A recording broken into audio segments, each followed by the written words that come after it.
Right, gotcha.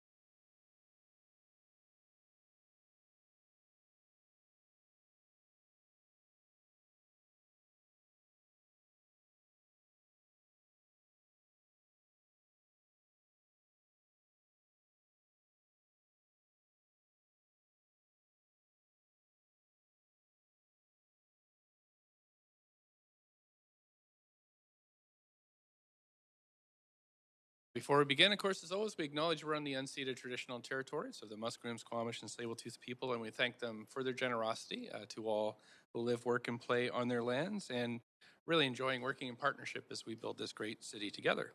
I want to thank staff, too, for all their work in the city, and we know it's been a tough time through COVID, but we really appreciate everything that all employees have been doing to keep us all safe, healthy, and happy. Clerks, can we have the roll call, please? Mayor Stewart in the chair. Councillor Carr? Not here. Councillor DeGenova? Present. Councillor Fry? Here.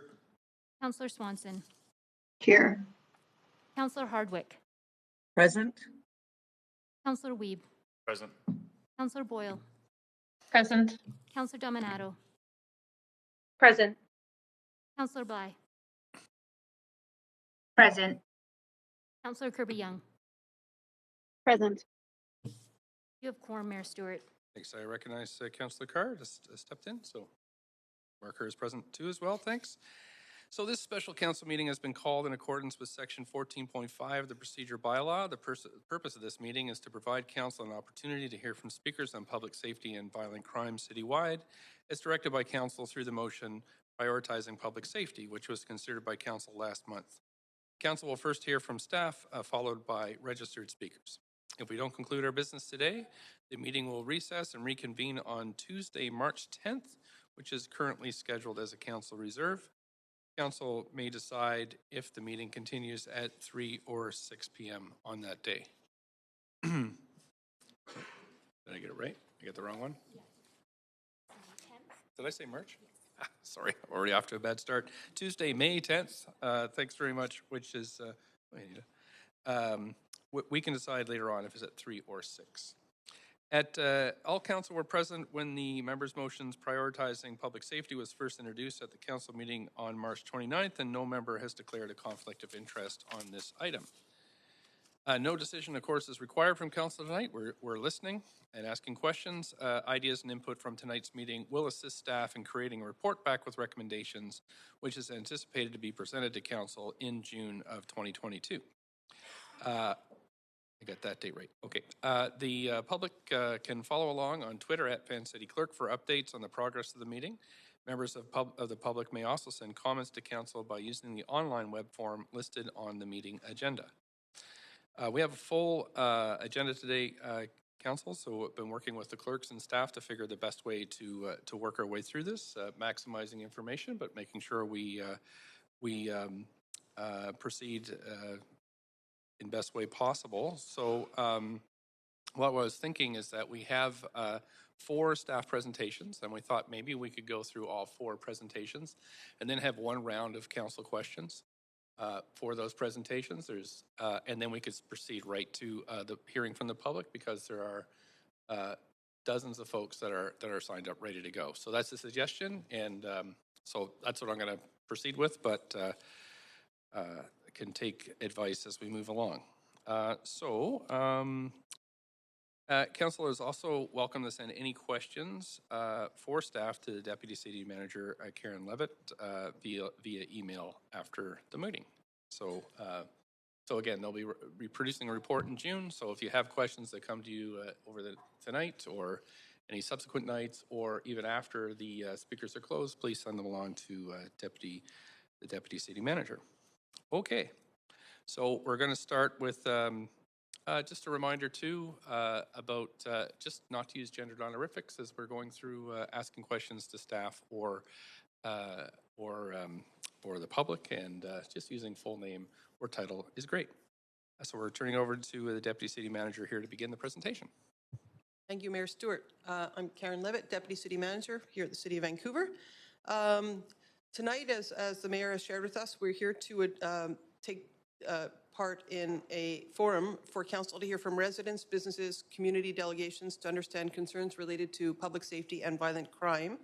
This is arising out of a Council resolution that was passed on March 30th. You can see, my slides aren't advancing on this screen, Clerk. Hopefully, you can rectify that.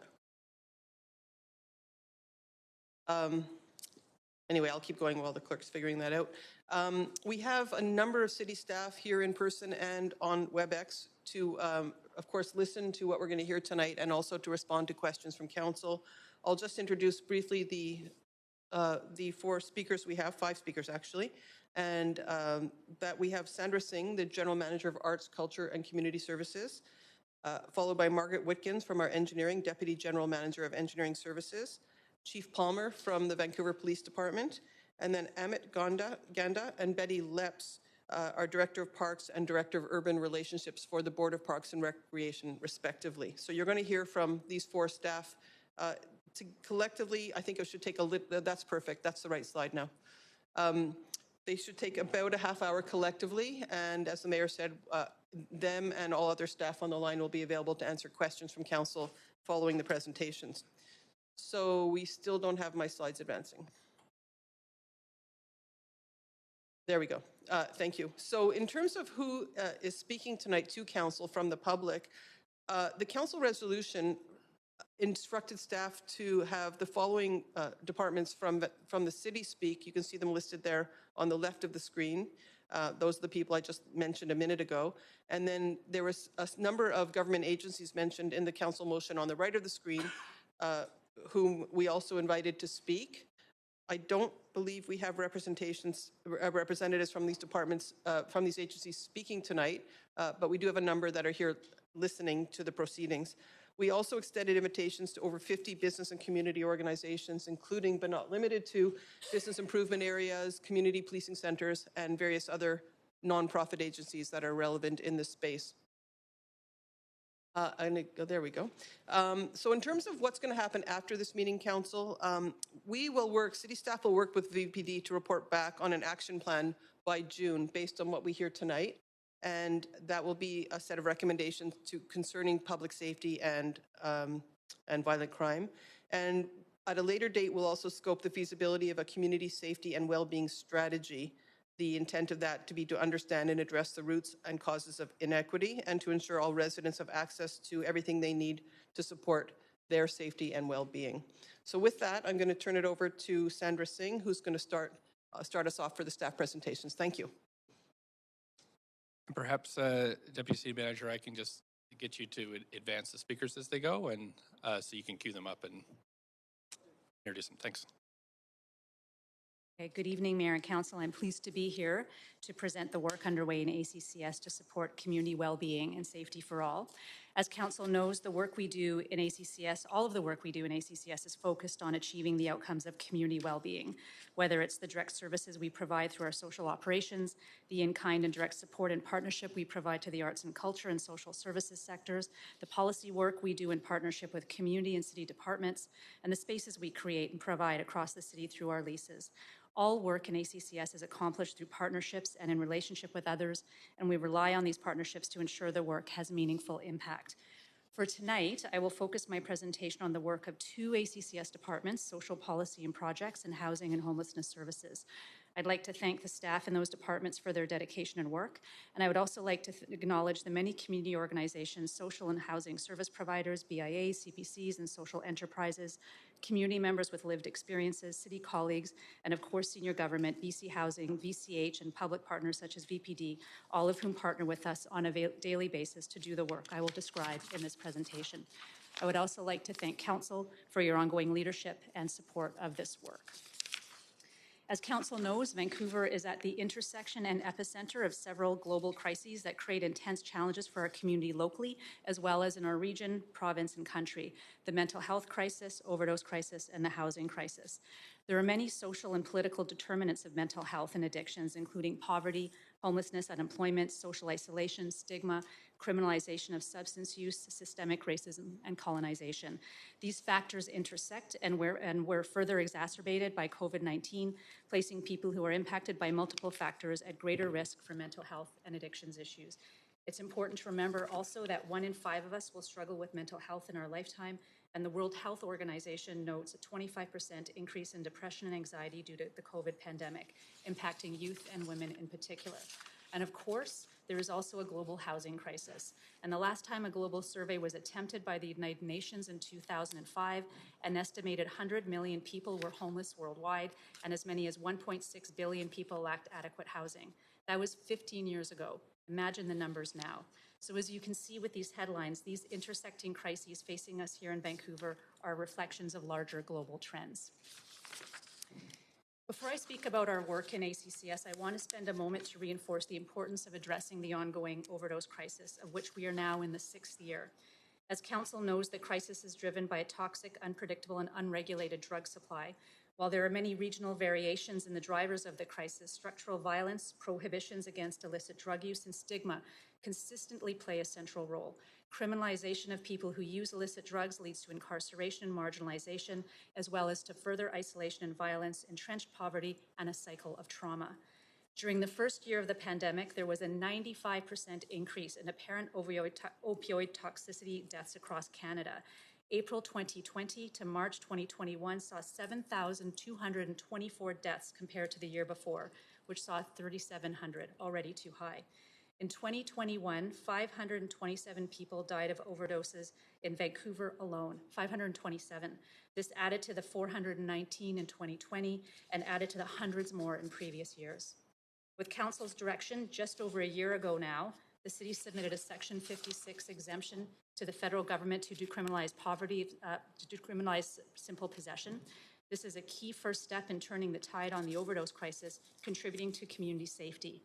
We also participated in the province's work on their Section 56 exemption submission, and we are collectively awaiting a response from the federal government to these submissions. And every week, more people are dying.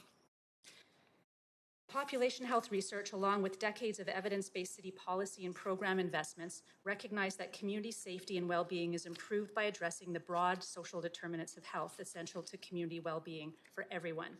Essentially, it is the approach of achieving community safety for all through social development. The social determinants of health are the non-medical factors that influence health outcomes.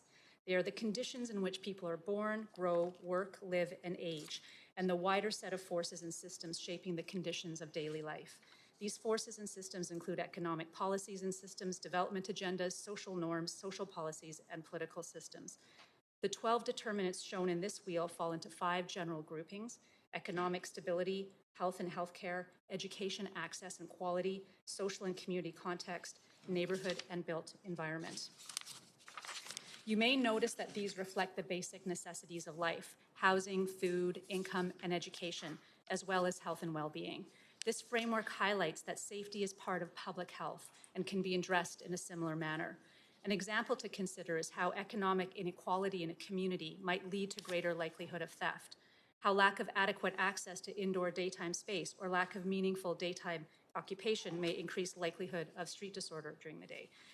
An equity approach based on social determinants of health, which is reinforced through the Healthy City Strategy and the city's equity framework, recognizes that investment in improving the circumstances of those most excluded, most marginalized, and at risk benefits both these individuals and the whole community.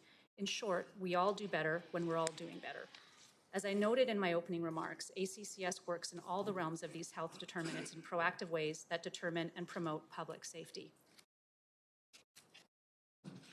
On this slide, you'll see a number of various initiatives, policies, strategies, and programs currently in place or in development at the city that build community safety by addressing root causes and social determinants. And I'll highlight some of these key initiatives in the following slides. But first, As Council knows, as communities work on social determinants of health and try to address the root causes and upstream drivers that impact safety, it's important to note that multi-sector partnerships, multi-level leadership, investment, and partnership is critical. As municipalities, we are limited in what we can actually do, both by jurisdiction and funding mechanisms. We can work on providing and activating engaging public spaces, providing community services, supporting arts and culture, to name a few. However, the policy and structural drivers of the many social issues that are challenging our community today, such as poverty, homelessness, mental health, are within the purview and responsibility of senior governments. Mental health and health services, housing and homelessness responses, income and poverty reduction, accessible and inclusive education, accessible childcare. These are all the responsibility of senior government, who hold both the pen and the funding decisions and capacity to make the upstream differences. At the city, we work to develop social policy and strategies that both identify what we can do within our jurisdiction and means and recommend actions for senior government. We do this by partnering with community organizations and residents to shape and develop these strategies and policies and to implement the programs and responses that are within our jurisdiction. And we seek to partner with senior government to support their response to these priorities in our community, such as through our work in partnership with BC Housing, VCH, and ministries such as MCFD, SDPR, MHA, MAG, and others. So I'll now describe a few specific initiatives. This is not nearly comprehensive, but a few specific initiatives in ACCS that are working to address social determinants of health that ultimately build community safety and well-being. Our most recent homeless count, as Council knows, in 2020 revealed that on count day, at least 2,095 people were found to be experiencing homelessness. And as Council is well aware, this is known to be an undercount. One of our key functions in ACCS is to respond to the acute needs of people experiencing homelessness, especially those who are most at risk and living unsheltered in alleys, sidewalks, under overpasses, and in our city parks. We do this outreach work through our Homelessness Services Outreach Team, which is co-funded by BC Housing and the city, and through the provision of emergency homeless shelters, also offered in partnership with the province and by providing warming centers during periods of extreme cold. The outreach team, emergency shelters, and warming spaces are often a first point of contact, and the supportive and skilled staff of these programs facilitate connections to key social determinants of health: income assistance, food, shelter or housing, and health care. Our work across the city on implementing shelters, supportive housing, and other social services has highlighted that many community members who do not work in the sector or do not have experiences of homelessness themselves often have deep concerns or fears of these neighbors. It's important to note that people experiencing homelessness are not a homogenous group. Homelessness can happen to seniors, youth, single-parent families, women fleeing violence, and others struggling with poverty and lack of affordable housing in an increasingly expensive city. It's a state that could impact any of us or our loved ones at any time. And while we don't want to disregard the concerns of residents or suggest that no one experiencing homelessness is engaged in crime, it is important to note that the drivers of crime in Vancouver are not people experiencing homelessness. In fact, research has demonstrated that unhoused or precariously housed individuals are more likely to be targets of violent crime and assault.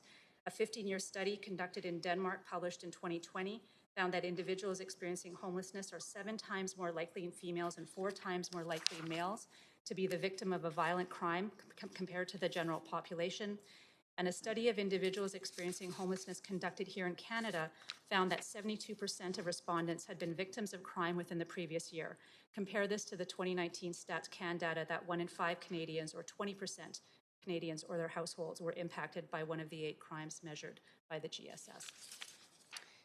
While the impacts of unsheltered homelessness are most acutely centered on the individuals experiencing it, there are also impacts on other members of the community, as residents with no homes or access to day spaces congregate or sleep in public realm or on public property, such as sidewalks, alcoves, and parks. Earlier this year, Council approved the Better Together Neighborhood Collaboration and Collective Action Pilot, a program that seeks to build partnerships with community groups and public partners to work together to manage these impacts. We'll be working with local neighborhood partners and public partners and service organizations to implement the 5 program components on this slide, and are currently working toward implementation over the spring or summer of 2022. Access to housing is one of the most fundamental basic need and a human right. Without housing, it is virtually impossible to lead a physically and psychologically healthy life. The impacts of persistent and cyclical homelessness are profound, which is why we take a housing-first approach to social determinants. We do not wait for people to have addressed other issues before we try to bring them indoors, either directly into housing if it's available or through emergency shelters until housing is secured. The city partners with senior levels of government, nonprofit housing providers, and service groups to both protect and improve SROs and low-income housing. We also provide land to support the creation of new social and supportive housing citywide. As Council is aware, we have significant supportive housing projects underway, including the partnership with BC Housing to deliver over 300 units of permanent modular supportive housing across the city, investments in nonprofit projects through our Community Housing Incentive Program, and our work with both levels of senior government to develop a tri-level strategy to address the SRO stock. I do want to speak briefly about the importance of supportive housing as a key program to both address social determinants of health for residents who need this type of housing and its associated supports, and in so doing, support the well-being and safety of those individuals and the broader community as a whole. By providing housing with embedded supports, residents most in need gain access to tools and services that enable them to meet their basic health needs and gain access to additional opportunities to thrive in the community through community-based activities like gardening programs and access to arts and culture. Research in 2018 to 2019 on the outcomes for tenants 6 months after moving into the city's temporary modular supportive housing program, that was again implemented in partnership with BC Housing, found that 80% reported that their overall well-being was improved and 90% felt safe in their unit. Research has also shown that the financial benefit of housing those experiencing homelessness is significant, with every dollar invested resulting in a $4 to $5 social and economic return. I'll now speak to some of our work on anti-racism and cultural redress. As we all know and have long recognized over the recent couple of years, systemic racism threatens our ability to create a safe community for everyone in Vancouver.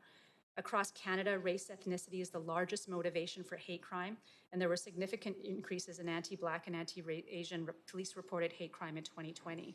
Across Metro Vancouver, there were 378 police-reported hate crimes in 2020, a significant increase over previous years. The region's rate of 13.8 hate crimes per 100,000 residents was higher than the national average and higher than most large metropolitan areas in Canada. The VPD, who you'll hear from later tonight, has also noted the significant increase in hate crimes, with incidents doubling from 2019 to 2020, and anti-Asian hate crimes incidents increasing by over 700%. These data, of course, does not include incidents not reported to the police, and we have heard from community through our work that there is fear of reporting hate incidents for reasons such as lack of faith in action being taken, fear of being reported to immigration services for community members or precarious who have precarious or are without status. In addition to implementing the internally focused equity framework, which was approved by Council in 2021, this ACCS is working on implementing the Access to City Services Without Fear policy. The guidelines are in development and they'll be implemented across all city business units. And as well, staff and ACCS are working with community to address racism and its impact on racialized communities, focusing particularly on anti-Black racism, anti-Indigenous, and anti-Asian racism. This council-directed work is listed on this slide, and staff have been engaging with community on these directions and will be reporting back to council to provide updates and recommendations in the coming months. As part of Council's motions to examine ways to decriminalize poverty, staff have been undertaking 3 pieces of work. The first is to work with community to examine existing reports with recommendations and ensure that recommendations that are brought to Council are relevant across the city, and then to prioritize these. This report will be coming to Council in July of this year. In addition, the community indicated several issues that they could agree upon to address immediately. One is how the city clears sidewalks. This work is being led by social policy in partnership with engineering services and community, and seeks to identify alternative ways to work together with community members and partners to manage sidewalk accumulation and accessibility. Examining alternatives to 911 when calls for mental health, substance use, and sexual assault calls are made came up as another key issue that community wanted to move on immediately. Staff has started working with various departments within the BC government and community organizations to look at alternatives to 911, as we're not sure what actually can be done yet. Other jurisdictions across Canada have also been reviewed and contacted to see how those situations can or cannot be replicated in Vancouver. And of course, we will be connecting in with our colleagues in VPD on this as we advance these discussions. The third area of investment is the local work to explore restorative justice approaches in Vancouver.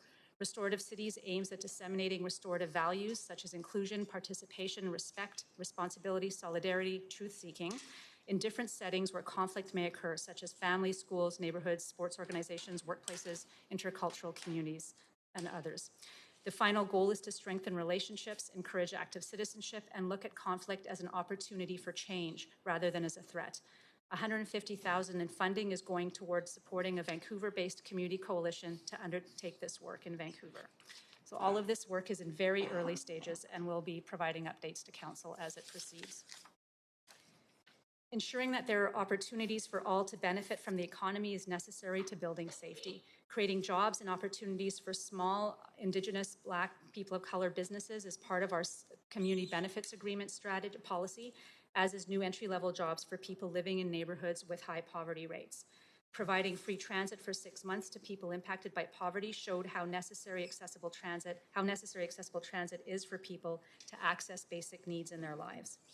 And the informal economy is instrumental in ensuring those who are struggling have a legitimate way to earn income, reducing crime and other issues.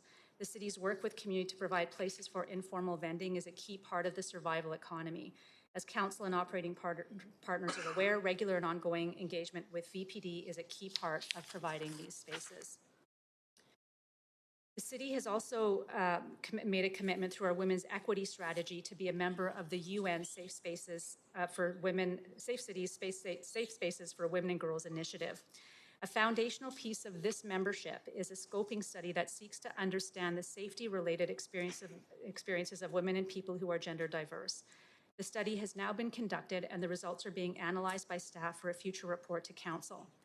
Early analysis of the 673 out of 1,000 responses to the survey of residents across the city shows that the top 4 ways to increase safety in public space for respondents were well-lit paths, safe exits, presence of other people, and identifiable safe havens. And all groups surveyed preferred either peer outreach teams or security guards as a first option for intervention.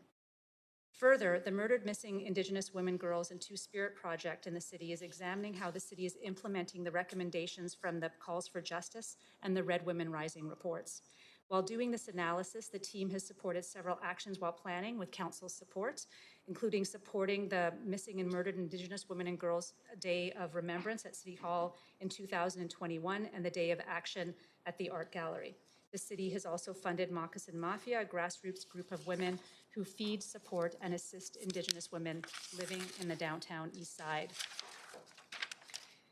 On this slide, you see a list of some further key initiatives, policies, or activities that are currently underway to align addressing some of the basic needs of some of our most at-risk communities, again, from the perspective of achieving community safety through social development.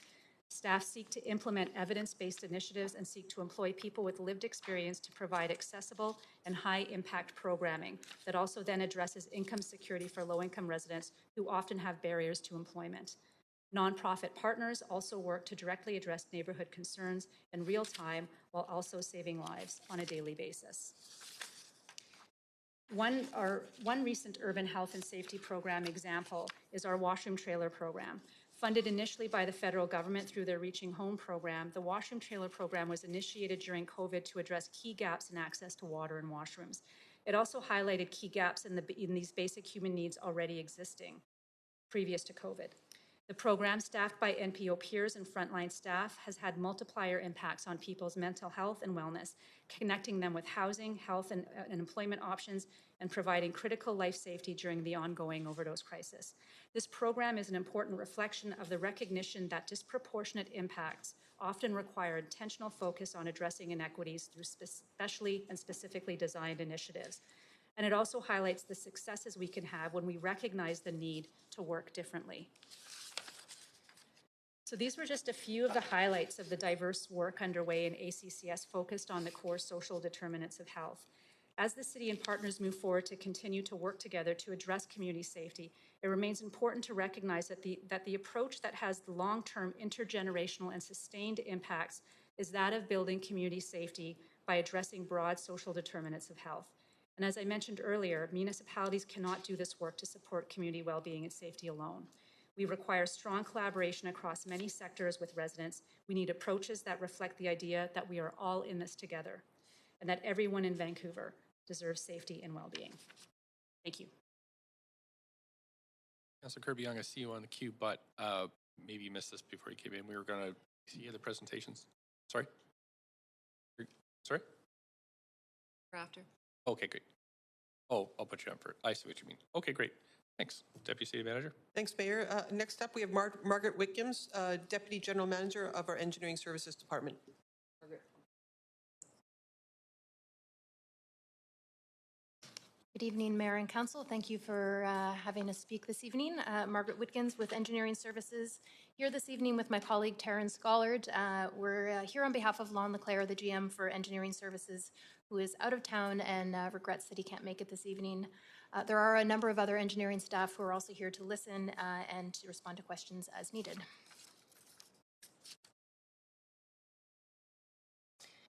Engineering Services mandate is focused on public safety on our streets, sidewalks, and in public spaces. The services we provide affect people's experience of safety in the city, and we also have hundreds of staff on the street each day who also experience firsthand the changing context in the communities that we serve. So much of the work we do relies on partnerships with the community, such as nonprofit organizations, BIAs, and others. We are also aware that many services, for many services, there is a desire for increased service levels and upgraded infrastructure to create a safer and more welcoming public realm for all. In the next few slides, we'll offer some context on both the opportunities and constraints. So within engineering, there are a range of programs designed to maintain cleanliness in the public realm, all of which focus on prioritizing the protection of public health and safety as well as the environment. Some of the core services include street cleaning, litter pickup and abandoned waste collection, graffiti removal focused on public property, as well as the mural program, and removal of structures to ensure streets and sidewalks are clean and accessible. An important component of the street cleaning services that I'll highlight is the street cleaning grant program. This program provides grants to 6 nonprofit agencies for supplementary street cleaning and waste diversion initiatives. The services focus on microcleaning, so daily collection of litter and needles, and work that typically falls outside of the scope of the services that's provided by city forces. This is seen as a very successful program. I can highlight a few results from 2021. There were 7 square kilometers of microcleaning and 28 plazas. There was the provision of over 65,000 low threshold employment hours, collection of 30,000 bags of litter and over 100,000 needles, as well as removal of 13,000 feces in the downtown area. So in recent budgets, Council has approved new investment for this area, and those results are reflective of that investment. $672,000 for enhanced cleaning for priority areas and needle cleanup, as well as $100,000 for the feces removal response pilot. Another way the city supports safer and more welcoming public realm is through creating and activating public spaces such as plazas, parklets, and patios, which bring life and animation to our streets.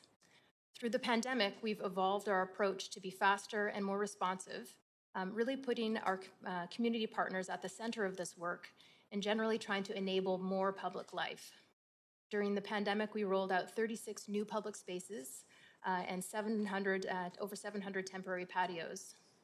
I wanted to highlight that in collaboration with our colleagues in Arts, Culture, and Community Services, as well as planning, we've also formed partnerships with social service organizations to create 12 outdoor spaces or community hubs. And because these public spaces are managed and cared for by community partners, like the Downtown Eastside Women's Center or Union Gospel Mission, they can help create safer spaces for people who might otherwise feel uncomfortable or unsafe in public spaces. As I mentioned at the outset, we lean heavily on partnerships with community groups, nonprofits, and businesses, particularly BIAs, to deliver programs such as plazas and street cleaning, such as the Plaza and Street Cleaning Program. BIAs and community groups are involved in stewarding streets and public spaces across the city and play a key role in addressing graffiti and keeping areas clean. Our work on public space stewardship is guided by the equity principles that Sandra Singh touched on earlier. People will experience public spaces differently based on gender, race, socioeconomic status, and many other factors. We work with community partners to develop an approach to the management of public gathering spaces to keep them clean and well cared for. As needed, we expand services to include peer-based stewardship programs, additional microcleaning, and in some cases, community advisory committees. The overall goal of our public space stewardship is to create safer and more welcoming spaces and provide opportunities for communities to participate in public life. Through discussions to date around public safety, we are aware of a number of priorities for increased attention and investment that I'll touch on briefly here. These include the desire for more lighting on the streets and in plazas. We do have the LED light replacement project underway. Additionally, the next 4-year capital plan is being developed right now, and so opportunities for additional lighting, such as in plazas, is dependent on this plan. The draft plan, which is out for consultation, includes some investment in plazas as well as electrical that would support lighting. However, there are budget constraints and, of course, not necessarily possible to address all the requests that we know have been identified. We've also heard the desire for increased microcleaning. And so in terms of service today, several high-demand areas such as Gastown, Chinatown, and the downtown east side currently receive daily service. Increases in service levels would require additional funding and would need to consider the capacity of the agencies that currently provide that microcleaning service. We also hear around the importance of bringing people and animating the downtown. And the city plays an important role in enabling special events and festivals that enliven our streets and public spaces.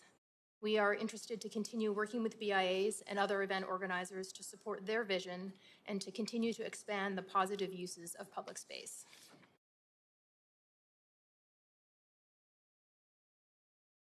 We've also heard the desire for more investment in enhanced public realm and city infrastructure maintenance, as well as additional graffiti measures.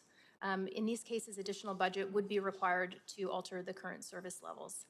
It is worth highlighting that Council has recently approved an additional $500,000 in funding for additional graffiti removal and beautification.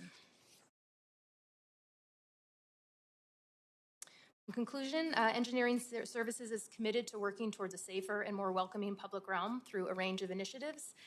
We highly value the partnerships with community that are required for these programs to succeed. And although there are always budget constraints, we welcome the chance to hear input and discuss how our work can improve public safety outcomes for all. Thank you.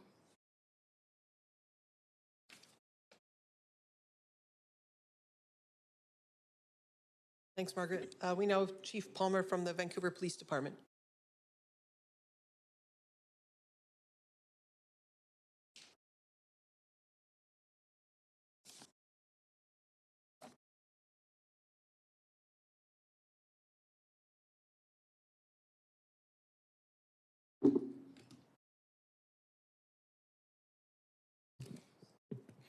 Good evening, Council. It's a pleasure to join you here this evening. Thank you so much for hearing us. The comments made by my peers earlier were really good comments, and I agree with many things that were said. So I think it's important that we're having this discussion. We're all working together for the community safety and well-being of our community, which is a very important discussion.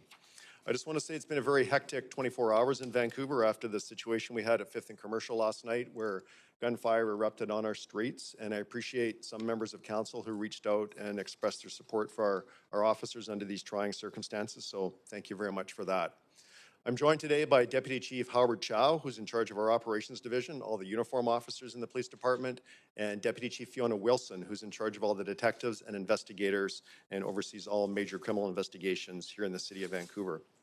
We do have an amazing city. Vancouver is a world-class city, one of the best cities in the world to live in, and having these discussions are so important, and it really is a joint responsibility amongst all of us to make sure that we have proper public safety mechanisms in place. I'm going to talk to you about a number of different things this evening, show you probably about half a dozen slides. This is the agenda of things I'm going to talk about, and I'll move on to the first one. It's not advancing here. Clerk, I don't know if you're able to help with that. I'll just keep talking.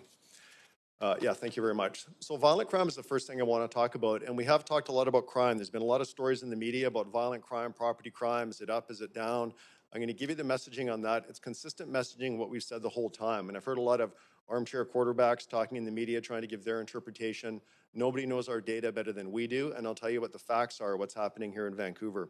So with violent crime, which is the most concerning to us, because we're talking about invasion of people's space, physically assaulting people, attacking people, robbing people, things like that. Violent crime is more concerning than property crime, full stop. In 2021, the last full year of data, when we compare it to pre-pandemic, it's up 7.1%. The violent CSI, which is the Crime Severity Index, that's a weighted measure that Statistics Canada uses where it weights violent crime. So for example, a homicide would be weighted much more heavily than an assault. If we're talking about property crime, a break into your house would be weighted much more heavily than a shoplifting. For violent CSI, we're the 4th highest in Canada when looking at the 15 largest cities outside of British Columbia. And when we go from 2020 compared to 2019, which is the last full year of data, the 2021 numbers will be out in July. We're up 4.2%, and we're 7.8% above the Canadian average. We have seen a big issue with stranger assaults, over 4 per day, which is an increase over historical levels, where we're seeing people randomly attacked with no prior interaction, and they get assaulted in our streets. Sometimes very horrific assaults. You've seen a lot of the footage in the media and a lot of stories on it.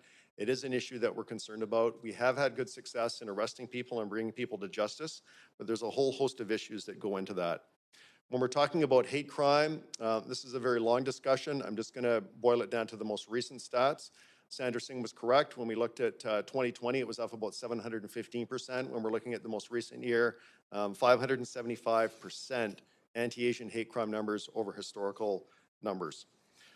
One of the most concerning numbers that we're seeing in violent crime is what we call level 2 and level 3 assaults. So those are assaults with a weapon, assault causing bodily harm, or aggravated assaults. We get about 1,826 of those per year in Vancouver. These are the most serious types of assaults. We've seen a 28.5% increase in those types of serious assaults in Vancouver over the past year. We're also seeing an increase on assaults on police officers. We're seeing an increase in spitting incidents, which I think is showing a lack of common decency and civility, with 297 spitting incidents happening last year. 72% of those were complete strangers spitting on other people with no provocation whatsoever prior to the incident. We are having very good luck in solving these crimes. Our solve rate continues to be very high at about 65% for the serious assaults and almost 70% for sexual assaults happening in Vancouver. Next slide, please. When we're talking about property crime, consistent with what we've said all along, property crime has been down during the pandemic. Compared to pre-pandemic numbers, it's down by about a third, about 32%. Some of the property crime categories are up, some of the ones that are very concerning to people, and when we talk to the community like all of you do, and when we hear from people from all different neighborhoods across the city, graffiti is up across the city, and that general sense and feeling of disorder. Graffiti in some neighborhoods like Chinatown is up significantly, as you can see from the percentages up there, 296%. But the underreporting of crime is significant in our city.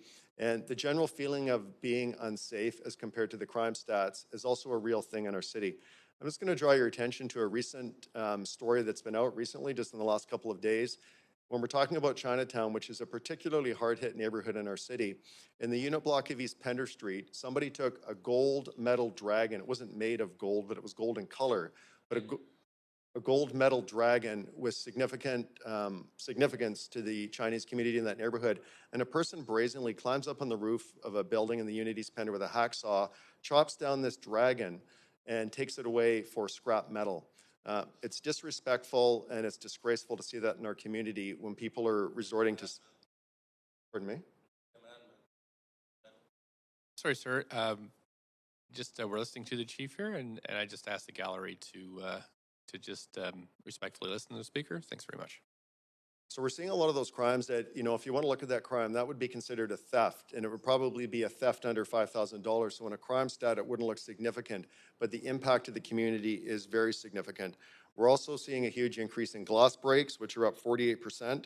And that's an interesting one because you probably saw some stories in the media as well with the glass companies. So independent verification, when they're talking to the glass companies in Vancouver where they can't keep up with all the glass breakages happening in Vancouver, people are smashing panes of glass worth tens of sometimes over $10,000 to steal an item that's worth hundreds of dollars. And for insurance claims and the cost of those business owners it's not sustainable for people to stay in business. Theft from autos have been the main cause. People breaking into cars for crime rate to come down in the property crime category. We saw a 17% reduction in that crime category alone, and that accounts for 1/4 of all property crimes. So with these lower level crimes, we do see it drag down the overall property crime rate. We do know that during COVID, there were fewer people downtown, the bars and the nightclubs weren't open, people were working from home, fewer people out traveling, fewer people out on the streets, and we do expect that pre-pandemic crime levels and property crime will resume as our community opens up. The other property crime category that we've seen a huge increase in is a 49% increase in arson. I just want to take a second now, next slide please, and talk about underreporting. And this goes to what I talked about, crime statistics versus the reality of how people feel in our community. So anywhere in Canada, you're going to see roughly, Statistics Canada will tell you roughly 30 to 40% of underreporting, non-reported crime in Canada. About 70% roughly gets reported. Vancouver traditionally has been a little bit higher for unreported crime. People sometimes, get frustrated. They're, not sure if anything can be done. They just feel like it's not worth it. Their lawnmower gets stolen, whatever it is. They just deal with it. They don't bother calling the police. But some significant things that we're seeing developing in our city, and I have to draw this to the attention of council. It has come up at the Vancouver Police Board meeting and is of significant concern because the city does have a position on the ECOM board, which I know was Paul Mokry, and I believe now Karen Levitt is going to be taking over that position. And some pretty startling numbers, because when you're hearing calls for service from the police in a calendar year or in a quarter, and you hear the hundreds of thousands of calls that we respond to as police officers in this city, the dark figure that we were never hearing about was the number of abandoned calls where people are getting frustrated, they're fed up, they're giving up, they're not bothering to call us back. We're hearing from residents and businesses all the time, and I would suspect you as councillors hear from BIAs and residents in your communities about people not being able to get a hold of the police, about people not reporting crime. And the reason they're not reporting crime is because looking at the calls for service last year to the Vancouver Police Department, hang on to your socks, but last year, 88,074 calls. 88,000 calls were unanswered by ECOM on the non-emergency line. That's over 241 calls every single day. 241 times a day, citizens in the city are calling the police and nobody's answering. If you want to see the crime rate go to zero, then we just don't answer the phone at all. Like, these calls have to be answered. Some of those calls, for sure, may be able to be, distributed and maybe not be for police or be something they can resolve on the phone. But we know that roughly 60,000, about 61,000 of those calls are ones that we do need to respond to and do need to attend to. And they're also calls that will dramatically impact the crime rates that we're seeing in our city. There is a lot of work being undertaken there through the BC Association of Chiefs of Police. Our police board is aware of it. The BC Association of Police Boards, I know the mayor sitting on the BC Urban Mayor's Caucus, the 13 biggest cities in BC, is aware of it as well. And there is work happening there, but we're seeing some of the smaller suburban agencies actually pulling out of ECOM because of a lack of confidence in them being able to handle the non-emergency calls.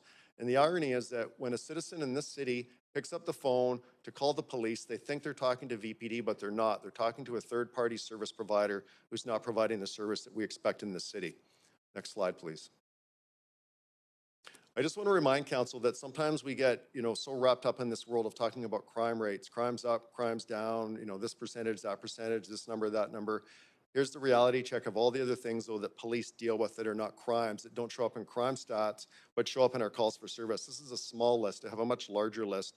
But just to remind you, things like car accidents, missing persons, domestic disputes, provincial statutes, so enforcing, Motor Vehicle Act, Liquor Act, things like that, do not come into crime stats. Prowlers, a suspicious person prowling around your house late at night, disturbances on the street, all these types of things are not crimes, and they're not captured in crime stats. One of the big ones I'll point out there is protests. And if you want to talk about workload that we're seeing in our city right now, protests are a significant issue in the city. I was talking to the police chief in Edmonton recently, and they had about 400 protests last year in Edmonton. We had over 800 in Vancouver.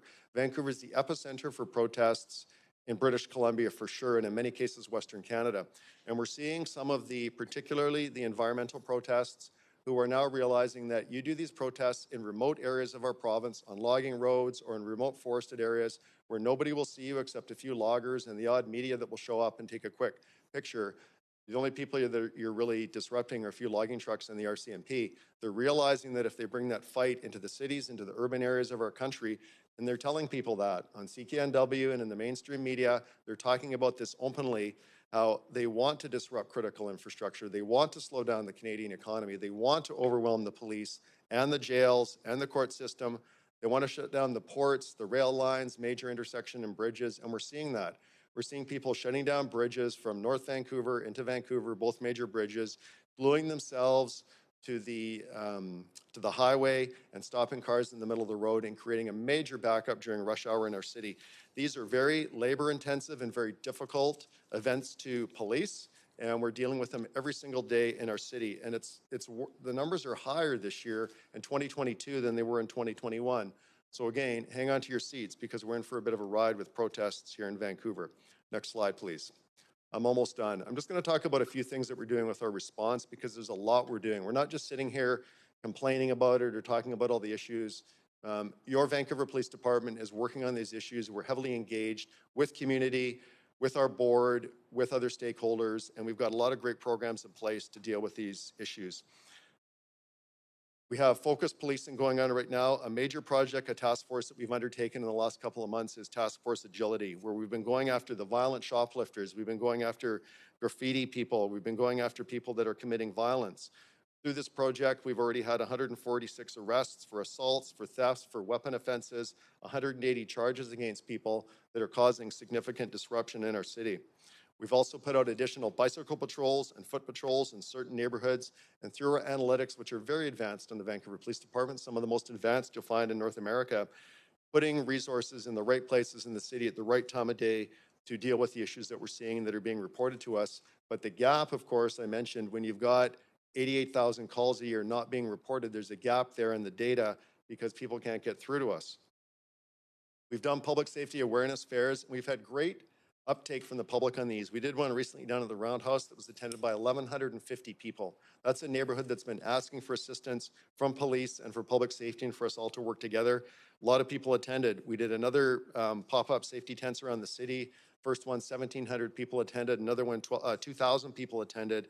Really good turnout by people to see those events. And we're also working with Crown Council on chronic offenders and other issues that are plaguing our city right now. And I'll just move to the final slide, please.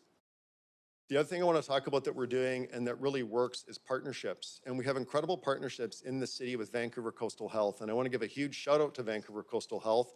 And our board has done an incredible job through Project Link, working with Coastal Health and coming up with great partnerships and systems that work to keep people out of crisis and keep people on a good track. And through those proactive programs, I know everybody always talks about CAR 87, CAR 88. That's a small piece of it. I'd like to say, like, in policing, and I'm just going to say, like, in the general world, when we're talking about public safety, you've got a crisis here. And in this world, crisis will always continue.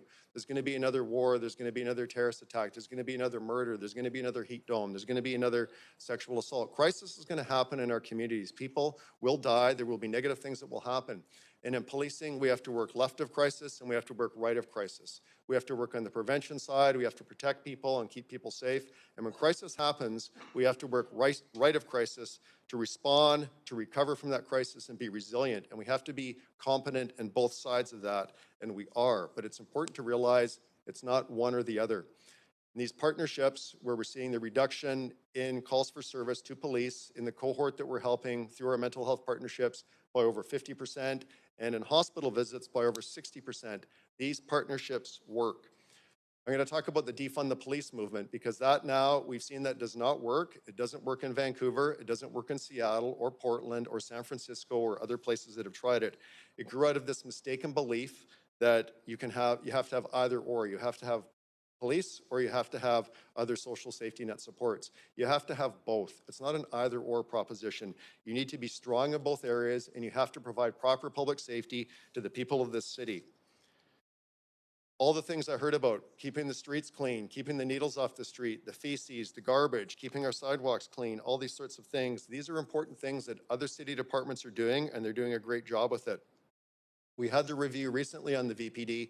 The VPD has been reviewed twice already through independent operational reviews. We know what we need, we know our business, and we know what kind of resources we need. It's now being reviewed by two independent consultants from the province of British Columbia, Peter Lapine and Peter Lockie, who did two very comprehensive reports looking at how efficient VPD is being run.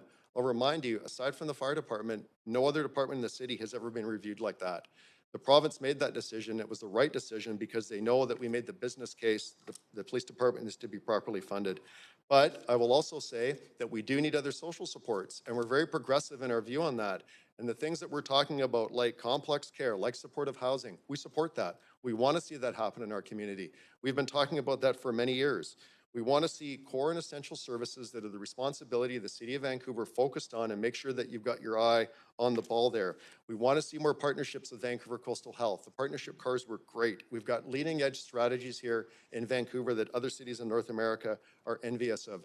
We want to see people get more help for mental health issues. We've been talking about that full on since 2008. You can go to see reports, many reports that we've written that are online dating back. Fiona Wilson, who's right here, wrote the first one in 2008. It was 14 years ago where we were talking about this, where we needed more supports. We've done reports on progressive drug policy. We support progressive drug policy. We don't support arresting people for possession of drugs and throwing them in jail and thinking that that's going to do anything. Don't support that. Sorry, just no comments from the gallery, please. We're just going to let the chief finish. But if you are a registered speaker, you will have time later to address council. Please continue, Chief. Thank you. I'm just going to wrap up there and just say that we do definitely support progressive social policies that impact public safety. We want to work with you and work together and have a strong public safety strategy for the city involving all different elements of the City of Vancouver. And we're proud to be your police department. Thank you.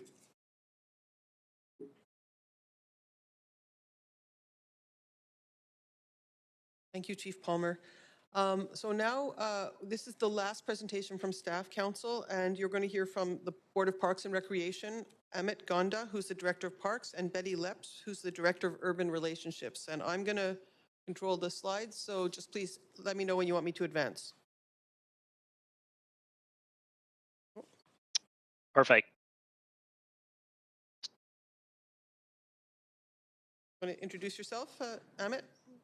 Yes, it's Amit Ganda here, Director of Parks. I'm just trying to get my video feed going, but it seems to be not working. So, sorry, Amit. Also, I'm not sure my slides are advancing, Clerk.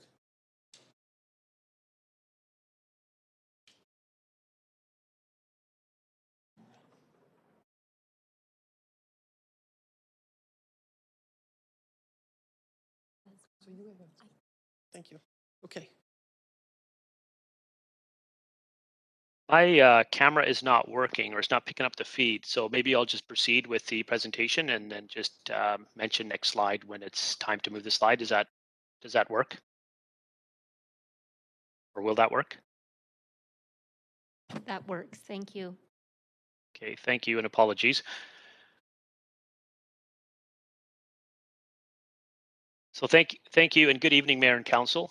I'm Amit Ganda and my pronouns are he and him, Director of Parks, and I'm joined by Betty Leps and her pronouns are she and her, Director of Urban Relationships, to present prioritizing public safety.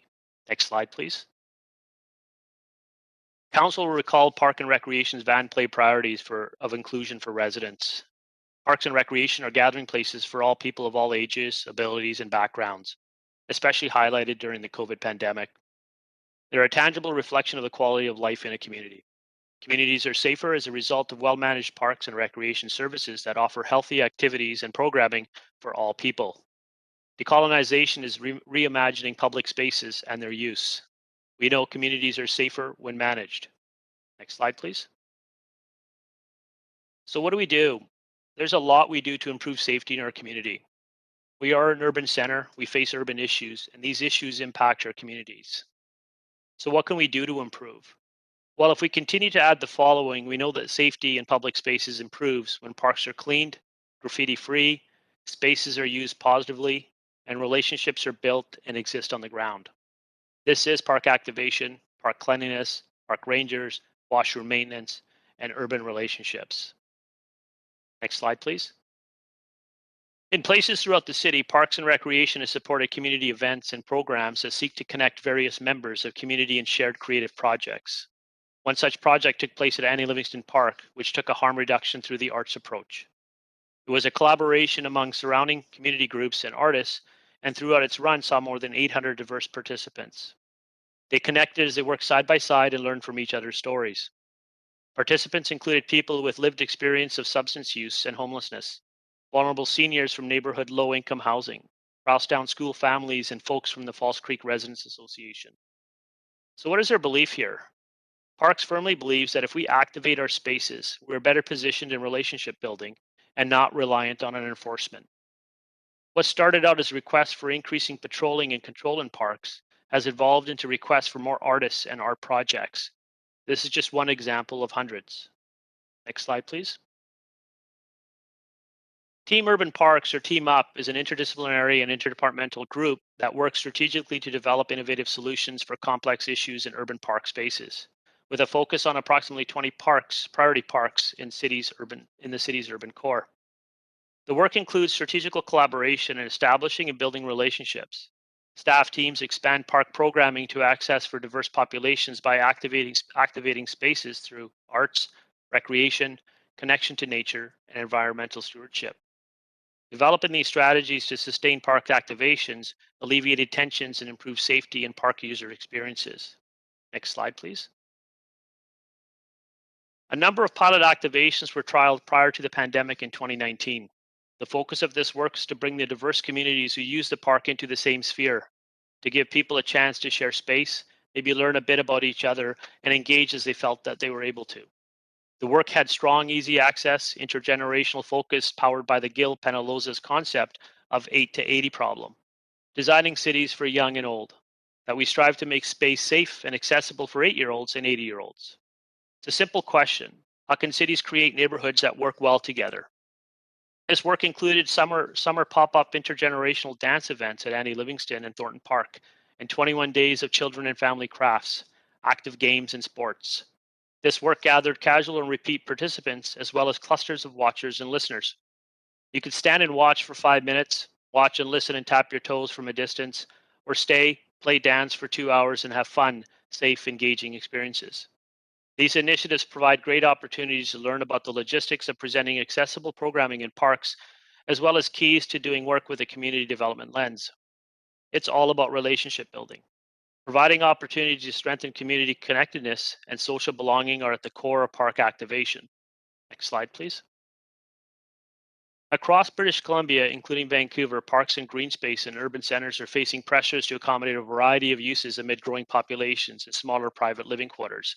It is well documented that accessible park spaces and green spaces can improve social, emotional, and physical well-being for residents. However, green space is often unequally distributed and its benefits inequitably received. During the COVID pandemic, park use data by charity organization Park People found park space use by over 150%. 70% of Canadians said their appreciation for park and green spaces increased. 94% of cities indicated it's seen increased awareness among municipal leadership of the value of parks in public health and crisis resiliency. 82% of Canadians said that parks have become more important to their mental health. Almost 2/3 of Canadians report they visit parks several times per week. None of this is a surprise. We have firsthand seen it and felt it in the use of our parks. The parks for many are backyards or living rooms for those that do not have access to space. Densification has immense benefits, but within that, the increased pressure on green space only grows. Many have heard of the broken window theory, referring to visible signs of disorder or misbehavior. An environment encourages further disorder and misbehavior. Or garbage attracts garbage, referring to people thinking it's okay to add debris to an existing pile. This all makes spaces feel unsafe. The increasing demands have outpaced the resources to deliver adequate services. Next slide, please. As Council will recall, Park Board approved a ranger model that improves safety in parks and open spaces. Increasing capacity of park ranger services was based on a detailed service review and was approved by the Park Board Commissioners.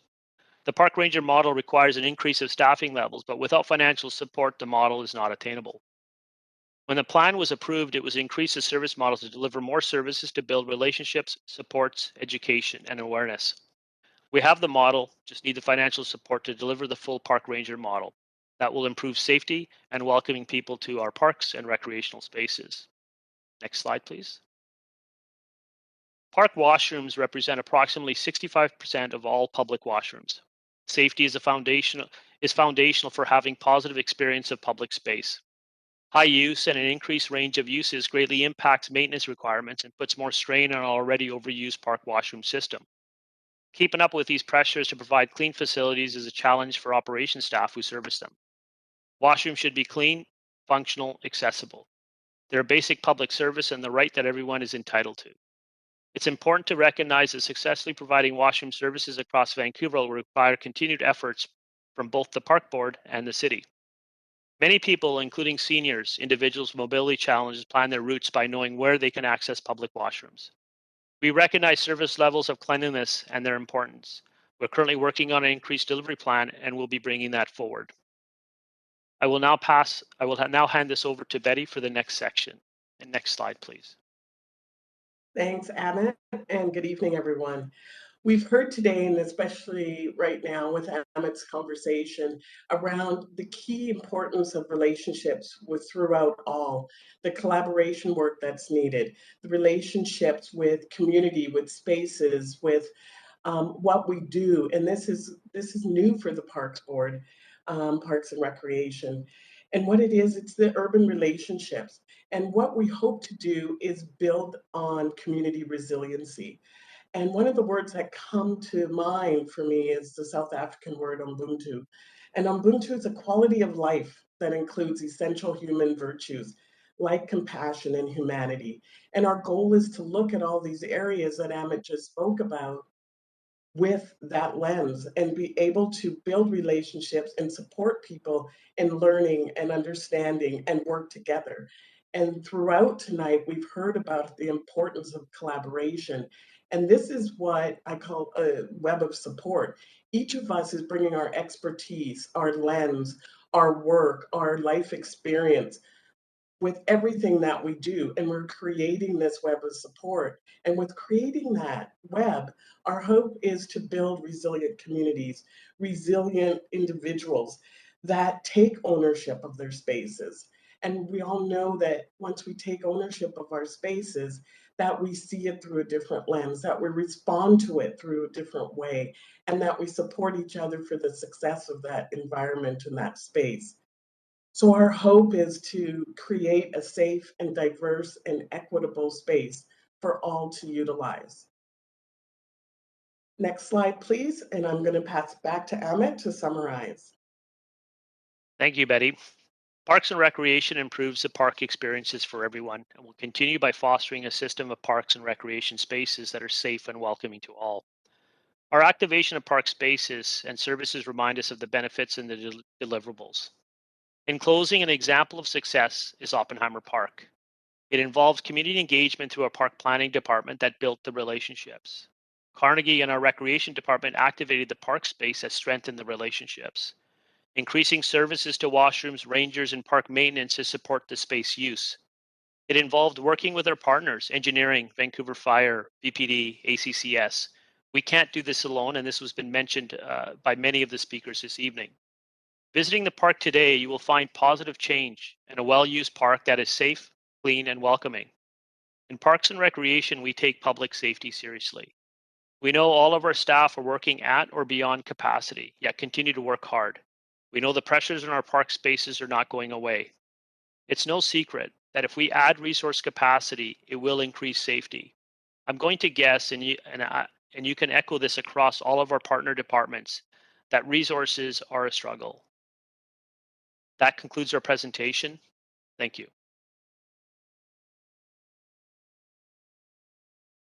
Thanks so much. I believe that's it for staff presentations. Great. So as agreed, we're going to go through a list of councillors' questions, and I think everybody's on the queue here. So we're going to start with Councillor Kirby-Young. Councillor Kirby-Young, up to 5 minutes whenever you're ready. Can I ask a point of information first? Sure can. Will we have an opportunity for a second round or just one this evening? If you want to move second round, we have about over 60 speakers, so who are waiting. So, but it's up to council if they want to go for a second round. Just had a point of. Did you? I'm hearing, Councillor, did you know as a point of procedure? I was just wondering if you finished your point of information. For now, thank you. Point of procedure. I understood that there were community groups also. presenting? Yes, we've changed the speaking order is that we have two public body representative speakers. We have two, and then the rest are public speakers. Okay, but they're not giving presentations No. alongside staff? No. Okay, thank you for clarifying. Councilor Kirby-Young? Yeah, thanks. If you want to reset my timer, I'm good to go. I've got a number of questions. I'm going to try to go through them quickly, and I'm going to start with Chief Palmer. And that it relates specifically, I want to zero in on e-com. And you had mentioned 88,000 calls go unanswered and deemed 61,000 to be important. We had a motion I brought forward at council highlighting sort of what I call the e-com crisis as an important part of our public safety ecosystem. Are you, at this point or in this venue, are you able to speak to what you see as solutions for that challenge with e-com? Yeah, some of it I can, some of it I would rather not speak about publicly right now because we do have a lot of work going on, committee work. Howard Chow is actually the head of our committee representing VPD on that. We do have concerns about the way some of the things are being run there. I'll just speak in general terms. I know there's a resourcing issue, like I do acknowledge that, a staffing issue. We do, and I will say, like, the actual people, like answering the 911 calls and the dispatchers and the comm center people are amazing people, and they have such an important function in the public safety realm. But we do have some concerns with some of the systemic and decisions we're seeing at a higher level there that need to be remedied.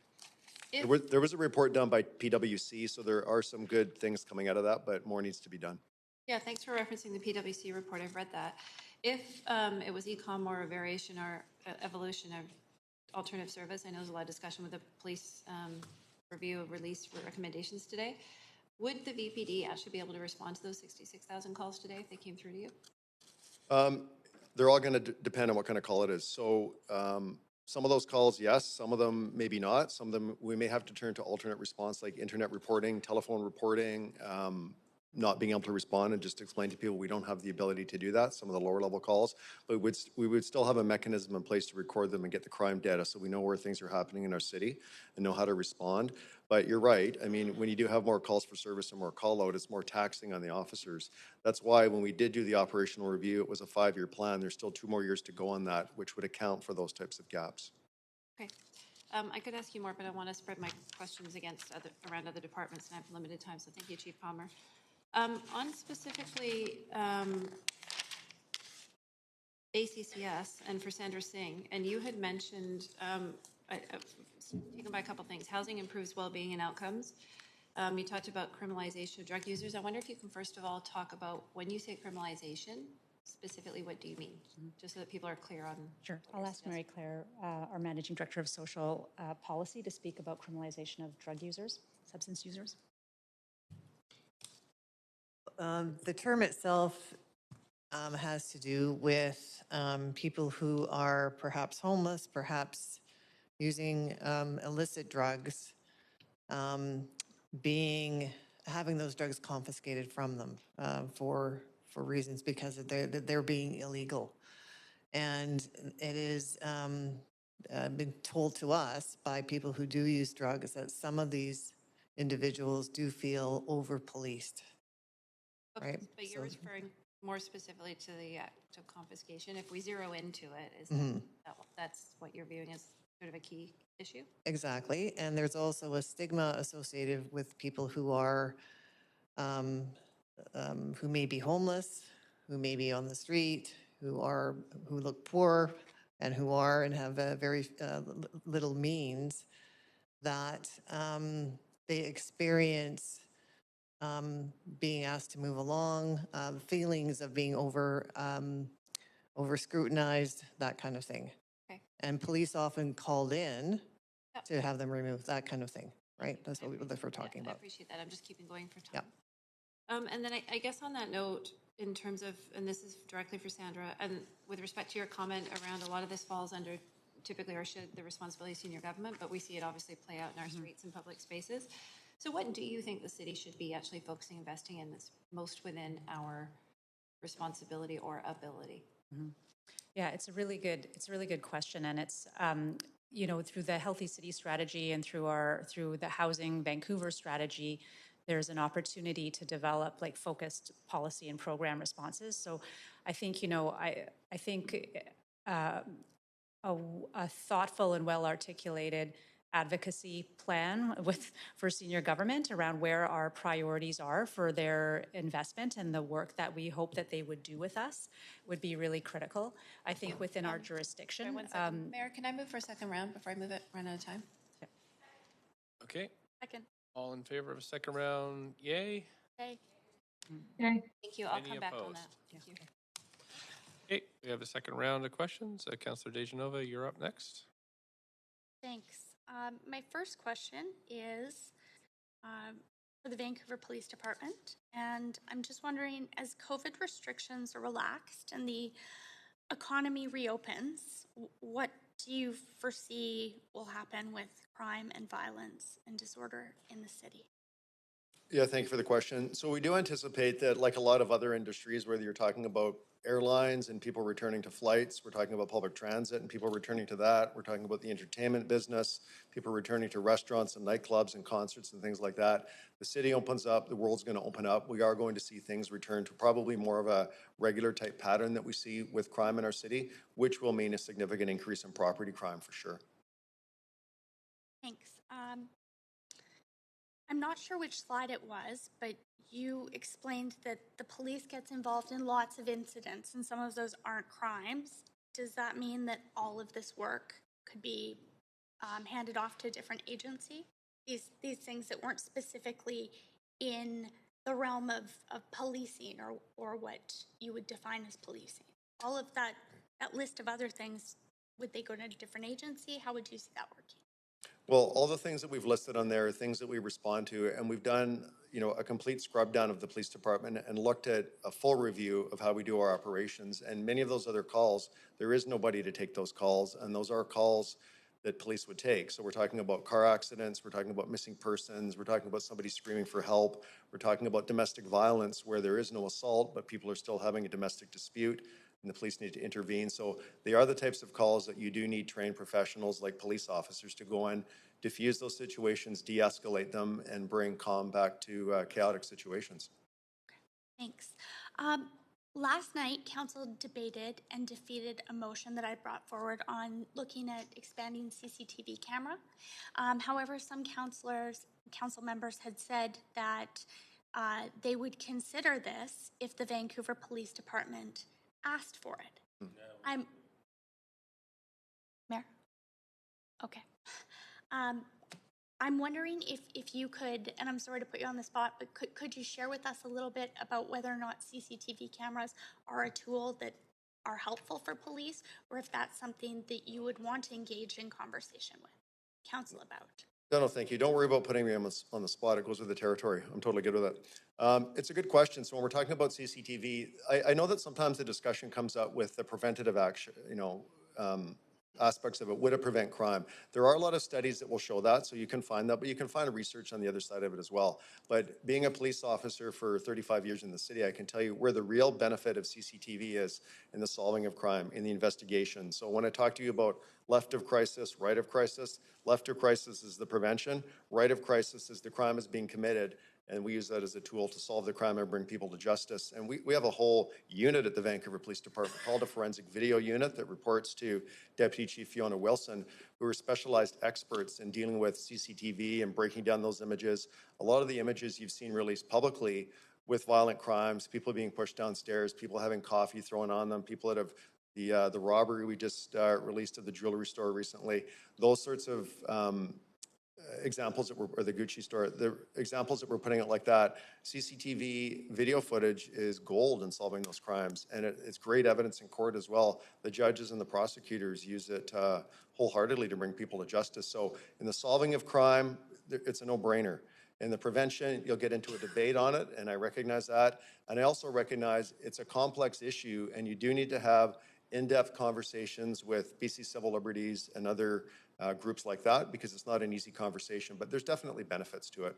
But I understand both sides of that coin. And just the other part of that question, I have a minute left in this round, is it something that the VPD would want to see expanded in areas, not citywide, not in every corner in our city, but where you see higher crime rates and there aren't those private cameras by businesses in those places, but where there's large gaps in having CCTV cameras?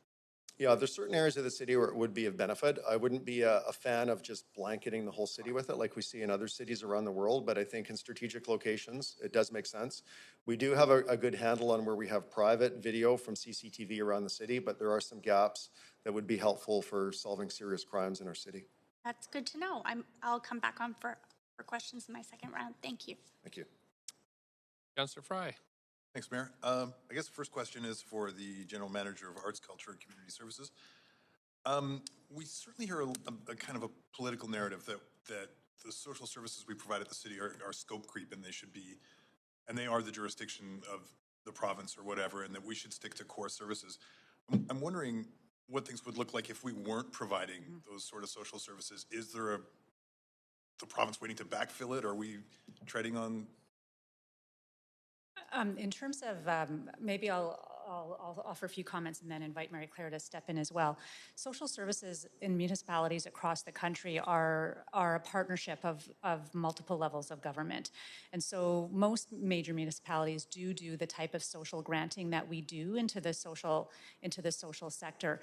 Other provinces see other types of relationships. So for example, in Alberta, the provincial government funnels their investments in social services as well through their municipalities so that there can be that local targeted allocation of funding. That's not what we do here. But certainly I think the city does have a role, in particular in access to space and in some of our grants at the community level.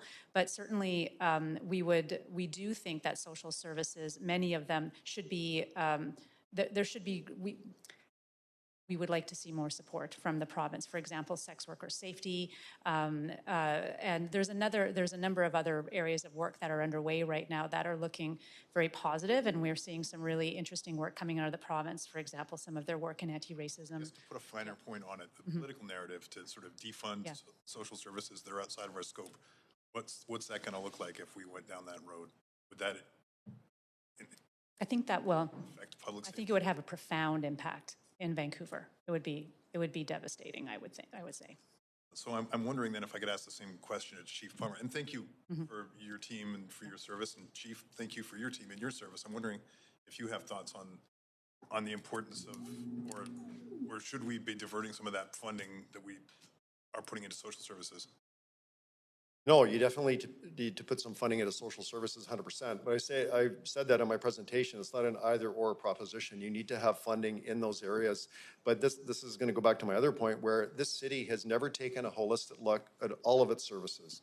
And maybe it's money that needs to come from some other department that's not even here today. You need to look at the whole department and have professionals and experts come in. That's why I was so excited about the Auditor General. Like, I'm really excited to have them come in and start looking under their books and under the covers of the city and see where those gaps are and where we can be more efficient, because that's been lacking. And I think when you look at the whole city enterprise as a whole, you're going to find places where we can tighten things up and be more efficient. But you need to invest money in those areas. And the province needs to step up and do their part. Couldn't agree with you more. And again, and thank you for your service. And I'm sorry to hear about last night's situation. I hope everything worked out okay. Thank you. I like what you're saying about this holistic approach. Do you see an opportunity should we be looking towards sort of a Vancouver Agreement 2.0 kind of approach, where we're consolidating a lot of those issues and taking a holistic look at safety? Yes, I agree with that.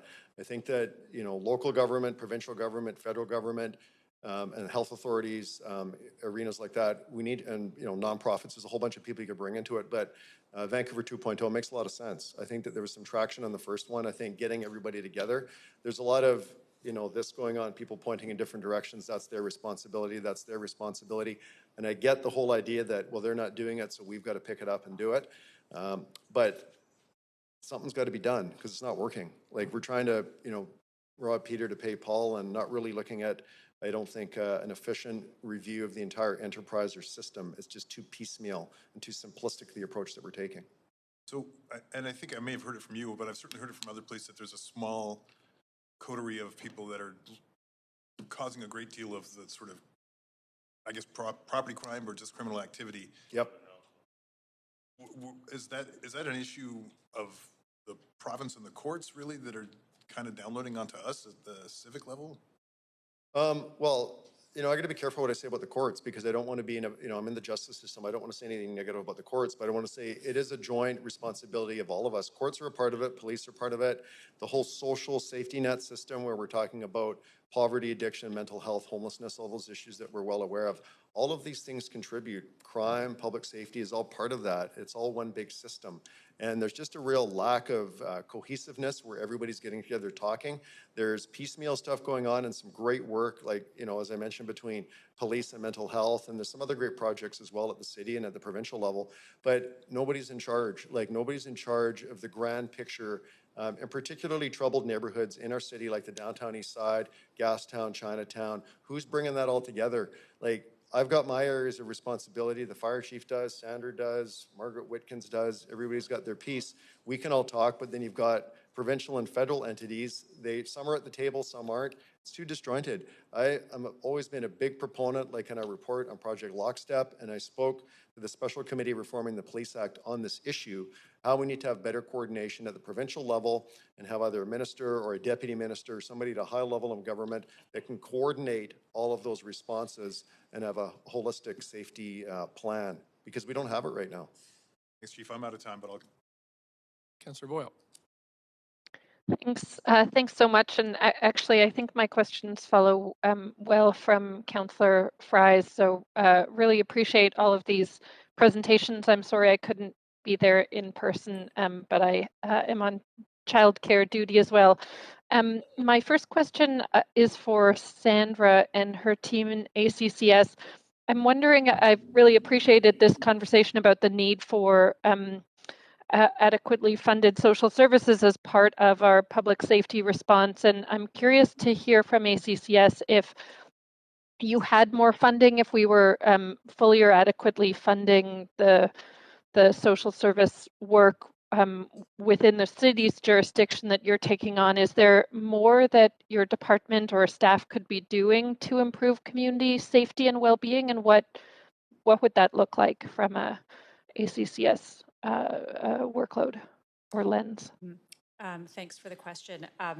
That's a really large question, and I'm not sure I could hone in on a response right now. But what I can say is that there is a lot of work to be done. But again, like as per my presentation, some of the systemic issues are really upstream from us: inadequate income assistance and shelter allowance. It is impossible to live in this city on income assistance. $375 a month for shelter, $375 a month for shelter allowance. You, as a housing provider, you can't maintain your housing at that rate. It's Sir. If we had improved income assistance or a greater low barrier economy engagement opportunities, we wouldn't need food. Food security would be addressed from a poverty perspective because people could afford food. So I think there's a number of upstream drivers that are just so foundational to look at. But certainly I could come back with recommendations for more work from the city, for the city side, for sure. Okay, so I certainly hear, and I think we've heard very clearly, a huge need for the province to be doing more on this front. But my sense, and I know that's a big question. I look forward to hearing back more on what we could be doing within our jurisdiction from a approach of addressing those social determinants of health. I'm curious. Oh, sorry, one more thing, Councillor. We have a number of report backs coming to Council this spring: decriminalize poverty, anti-racism. So there's the Murdered and Missing Indigenous Women and Girls report back. So we'll be bringing further recommendations to Council through those report backs.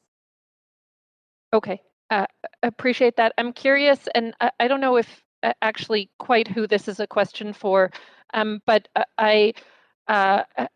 as I'm sure many others have been thinking a lot about the 100 deaths that we had in Vancouver from the heat dome last spring, and how we prepare to avoid that in the future. And I'm just interested to hear how that 100 deaths is obviously pretty significant. How does that fit into our shared responsibility around public safety? Councillor Paul Mokry here. I can speak to that. So we have an extensive effort underway to review the circumstance of the heat dome. Our staff, emergency management staff, have been working with the coroner to really understand that data for Vancouver. And an immense amount of work underway across various departments to plan for heat response in the coming years. That's something that we're going to be reporting back to you on before the summer. So you'll get a lot more detail on that. Okay. Do we think of those deaths and that issue as a public safety issue in the city? Absolutely. Okay. Appreciate that. And in my last minute, and again, I appreciate this is a big question. I guess I'm interested in knowing what the biggest needs we have are for the province in terms of how we address and improve public and community safety. I'm not going to try to ask anyone to answer that in 30 seconds, so maybe I'll just go back on the list for now. Thank you all.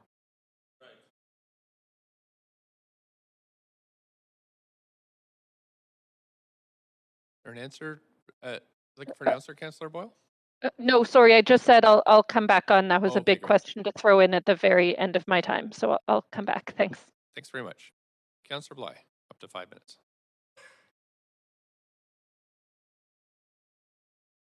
Might be on mute, Councillor Bly. Can you hear me, Mayor? Sure can. Okay, great. Thank you. So yeah, just expressing my appreciation for the work that was done in the presentations from staff and heads of the various departments. My first question is to Chief Palmer, and you pointed out a number of different stats, and if one was to sort of categorize the various spikes in incidents across the city, the graffiti, problematic vandalism, damage to private property, which is hugely problematic for very, varied reasons, and how that bucket of crime type of incidents relates to those that are more direct, sort of pose a direct risk to one's personal safety. So stranger attacks, physical violence, things like that. Is there anything that you can sort of offer to the public in terms of the crossover of those that are charged with those various types or found to be involved in those various types, and how much crossover there is, or are they quite distinct in terms of those committing those types of incidents and offenses? Yeah, thank you for the question. So sometimes there's crossover. Many times there's not. There's different issues at play. Sometimes with property crime, I don't think it's any surprise that many times there's low-level addiction issues involved and people committing crime, breaking into cars, things like that to support drug habits. And I think that's well documented and well known in the city. Sometimes on the violent crimes that we're seeing with assaults on people, shootings, robberies, it really depends. Some are organized crime related. Some have mental health components to them. Everybody's got a different story, but there's many things that play when we're talking about crime and criminality. Some are chronic offenders. Some will have a mental health component to that. Others are just career criminals that are out going to a job every day like you and I go to a job, and that's what they do is they commit crime. So it's a bit of a mixed bag. Okay, so that's helpful. So you did mention repeat offenders or chronic offenders. And I note in a letter that recently went out by the Urban Mayors Caucus to the Attorney General and the Minister Mike Farnworth, there was a cited stat that basically said that I think it's over 6,300 of negative interactions with police were caused or involved only 40 individuals in the city of Vancouver. Can you provide some context? Because to me, that number is quite shocking and was certainly an outlier compared to other communities like Victoria, Kelowna, Kamloops, other places like that.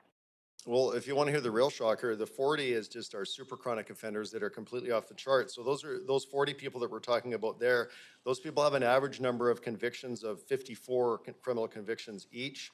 The average number of time each of those people has spent in jail is 4,474 days. And the average days per sentence they're getting is about 93 every time they're being reconvicted of a crime. So those are the super chronics. If you back it up and actually look at different levels of definition in different cities, if you go to the highest number, like people that have committed 5 or more property crimes in Vancouver, there's actually 1,964 people like that. But we couldn't possibly manage and come up with plans for 1,964 people. So then we go down to the people that have 12 or more property crimes, and that would be 631 people. And even that we can't manage. So then we go down to our chronic offenders, your basic chronic offenders, which is 83 people, and then super chronics, which are the ones that are, at the really high end of the scale, that's 40.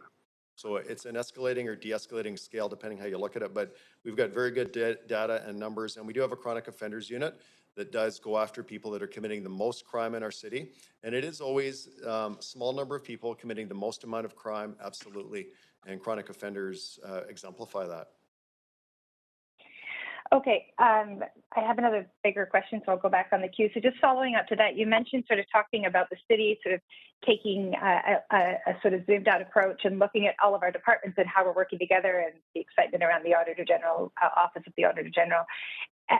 Given those numbers, can you just share a little bit about how that relationship works with the police, the justice system, the province, in terms of being able to zero in on the data that you're referencing, and how, to me, that seems, anyway, I don't want to keep talking, but I just want to understand how is the system working together to help make things better? Well, I would say under the Solicitor General's ministry, Minister Mike Farmer, things actually work very well. I think the Sol Gen's ministry is functioning well. I think that, they're doing a really good job, and good support from the province for policing in British Columbia through police services and through the minister. There's all kinds of requirements to the province, which ultimately has responsibility for policing, as we know in British Columbia, like any province in Canada. But there's all kinds of training standards, there's data standards, there's things we have to report, things that we have to track.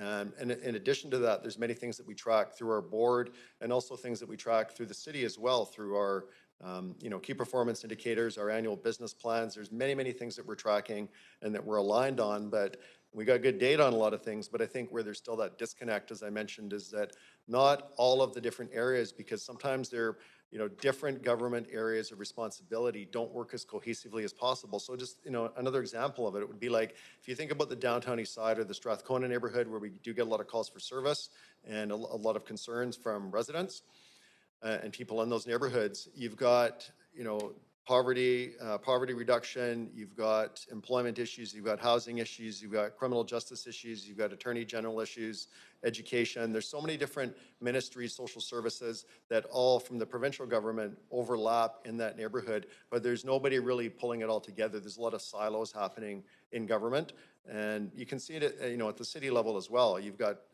again, another layer of bureaucracy that's dealing with these issues, but not everybody is all aligned in one cohesive provincial / local plan, going to Councillor Fry's comment earlier about having more coordination there on a Vancouver 2.0 or whatever you want to call it. But that concept, I think, is a good one. Thanks. Councillors, I just ask you to give the speakers just some time to answer, because otherwise we go way over the 5 minutes. Councillor Harvick. Thank you, Chief Palmer. Again, I'd like to ask you a question. We've heard many briefings while we've been in this term. And we've also heard briefings from Vancouver Coastal Health and otherwise. So despite the number of times we've had these briefings on the partnership and the work on the mental health front, we continue to hear about people talking about better programs elsewhere that we might emulate. What can you say about that? Are we doing everything we can? Are we coordinating? Should we be looking at other programs from elsewhere? What do you think? Well, I always think we should be looking at other programs from elsewhere. I think that it's healthy, and that's what we've done over the years, is beg, borrow, and steal ideas and look at best practices and look at what other places are doing in Canada, in the United States, in Europe, other places around the world, because there's a lot of good work happening in public safety and other places in the world. And we try to incorporate that into our business planning in Vancouver. We don't think that we have all the answers. There's some great things with Cahoots down in Eugene, Oregon. There's some great things happening with the STAR program down in Denver, Colorado. There's great things happening in many cities across Canada, and some really good things here. I'll say, I'm a big fan of Vancouver Coastal Health, and I give them, props and a shout out all the time, because They are struggling with resources like everybody else, but they really have stepped up to the table, and they've done a really good job of coming forward with progressive programs that we work with them, like ACT and AOT, the 87-88 program, that work well. But I will tell you, like in the assertive outreach team and the assertive community treatment teams, we can always use more resources in those areas. They are so successful. The data has proven that those programs have a great success for the client, for the people that are in crisis, and again, on the left side of crisis, before they get into trouble, not waiting until they've decompensated. Well, thank you for that. One more thing. There's lots of questions about crime being up and crime being down. And on social media, it's really become the activity du jour is getting, photographs of broken store windows and chronicling all of the crime that's going on. So can you clear this up for us for once and for all? I know you did at the beginning of your presentation, but the concern that we're hearing particularly about street crime, smashing windows, all that stuff. Are we up? Are we down? Where do we go from here? Yeah, smashing windows are definitely up. I gave that stat. I think it was 48%, something like that. Property crime in general is actually down pre-pandemic levels, but we know that it will creep up as the pandemic starts to wind down a bit. Violent crime is the real concern right now in specific categories, including serious violent crime. What I will say, though, the other thing that I did highlight tonight that I think is really important for council to keep in mind is the amount of crime that is not being reported. It's being reported, but we're not able to capture it because we're not able to answer the telephone and take those reports, which is concerning. So you've got 88,000 times last year people can't get through. That's a problem. No kidding. Thank you very much. Thank you. Councillor Carr. Yeah, thanks very much. First to Amit Ganda around parks. You raised the issue about the park rangers, and there were really tough decisions in the last operating budget, and you kind of pointed to that. It would help me actually to know what park rangers do to help public safety and reduce crime, and including helping out the homeless people who have, by law, the right to camp overnight. So what do you do, to help them and just in general safety in the parks? Thank you for that. Maybe I'll start off and then I'll defer to Betty to add some more. But I mean, our park rangers, it's really about engagement. It's really about building relationships, building trust. Our park rangers do an absolute amazing job in understanding the individuals that are in our spaces. We have the encampment piece going on in Crab Park, for example, and our rangers are there supporting, but at the same time working to support those individuals to get the aid or the supports that they're looking for towards housing, et cetera. So they're connectors in some ways to many of the agencies, whether it's ACCS, Carnegie, or BC Housing. But they also are like out there, doing assessments, seeing how people are doing. For many, they are the point person or the only point of contact in many or several of our parks. So that work continues. They bring awareness, they bring education, and they bring resources to those individuals. And maybe I'll turn it over to Betty just to maybe speak a little bit more on that. And maybe Betty, if you could answer also how many contacts do they have? I mean, how many people do they actually end up really having those close communications with? Thank you. That's a good question.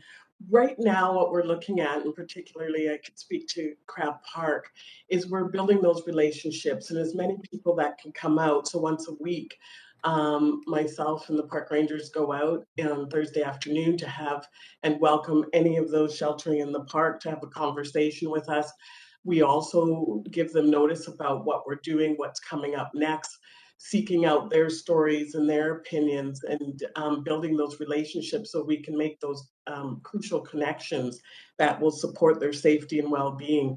And Amit mentioned this in his presentation about, sheltering the parks and people utilizing the parks. We need to make it safe for everybody who's going to do that, including those sheltering.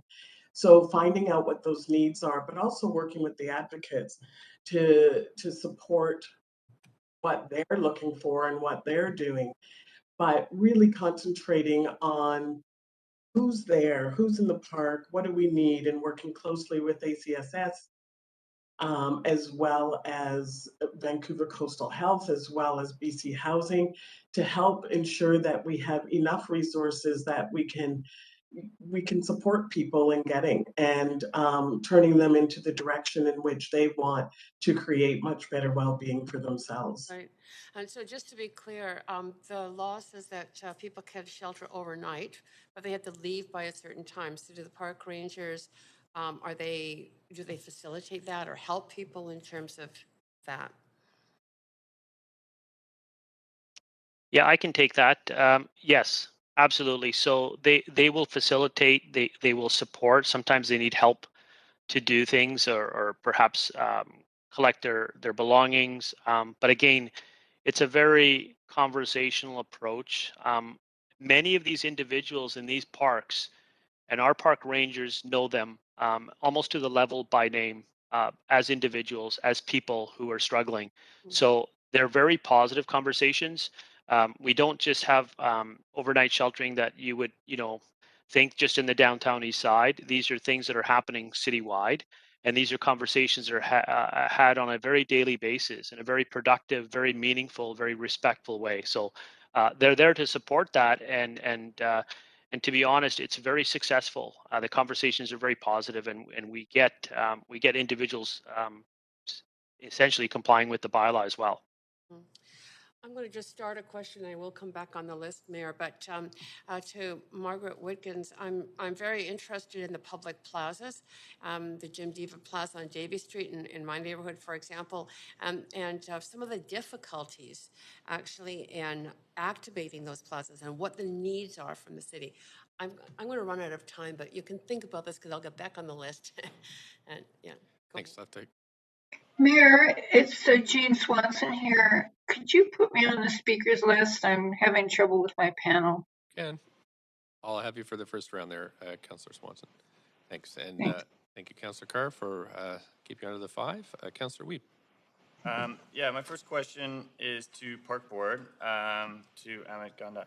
You talked about needing resources to deliver public safety, clean washrooms, better lighting, better services. Can you talk about what resources you are looking for to really deliver the services the public are expecting?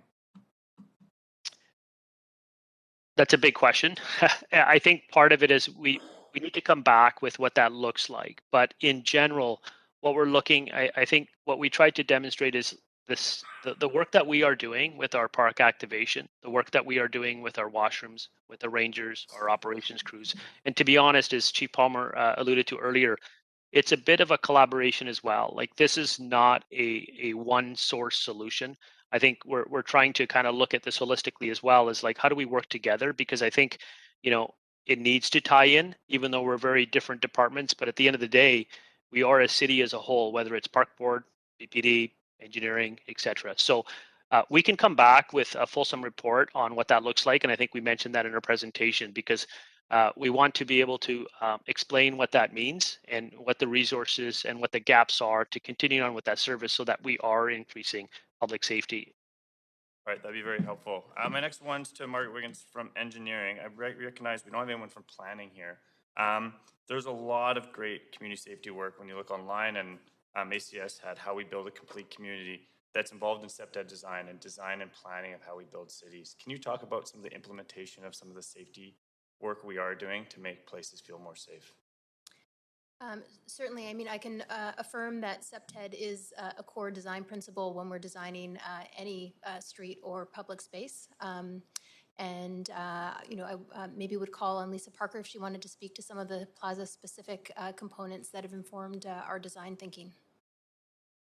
I'm just thinking as well as building design as well, neighborhood design. I mean, we've got the citywide plan. I think it's a huge opportunity for us to design the city with safety and well-being as a big component of it. So Lisa, you could speak to that. Great, thank you. Yes, Lisa Parker, Director of Public Space and Street Use. Maybe just kind of building on where Margaret was going with that, is we do really want to embrace and understand the role of public realm as a way of including an inclusive space that really brings a lot of eyes into the space, allowing people to feel really welcomed There's different ways of having that activation be. It can start from our responsibility, which is really having a clean, functioning space, good sight lines, reliable, good, safe furniture, different pieces of that regard. Also working with partners, with our business partners, for example, that could have different ways of activating that space as a real positive way of welcoming more people. Patios are a good example of where there is a public benefit of that activation. And then also really looking at different ways of utilizing weather protection to offer different ways for people to be coming into the space year round, as well as lighting in the evening as well. Okay, thank you. My next question is to the VPD, Chief Palmer, and that's really on this idea of a coordinated plan, holistic strategy. In the Rideout, Mr. Rideout's report, it talks about developing policy priorities and goals in collaboration with the city. Can you talk about how moving forward we can really start to work collectively together if that's the goal of creating a holistic safety plan? Right, so we're doing that now. I mean, right now we do have the business plan that we do work on with the CLT level, and all city departments, including boards, parks, police, library, everybody does contribute to that. So we do have that plan that we work with the city manager on that. VPD has an important component of that with public safety. So there's a lot of work going on, and a lot of that work is already in place.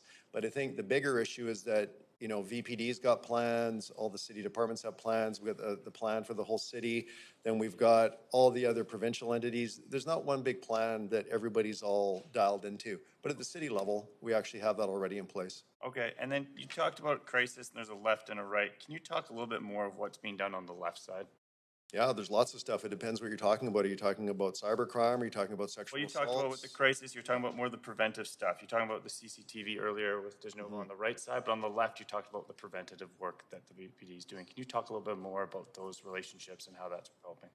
Yeah, we got tons of stuff going on there. So really, it's even broken down as detailed as specific types of crimes. So whether it's sexual assaults or domestic violence or mental health, we've actually put out a really good report called Community Matters, which is probably about 80 pages long. That'll detail all that for you, and I can send you a link to it. It'll give you a lot of the detail on that. Okay, thanks. That's my time. Thank you.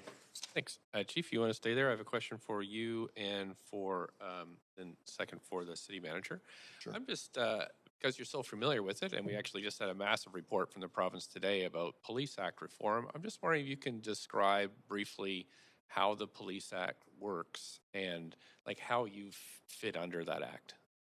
Sure. So policing in British Columbia is a provincial responsibility. There is a provincial act called the BC Police Act, which governs police governance. It governs structure, it governs boards, it governs training, it governs departments, it governs the chief of police and what my responsibilities are. It really is a blueprint for how policing will take place in British Columbia.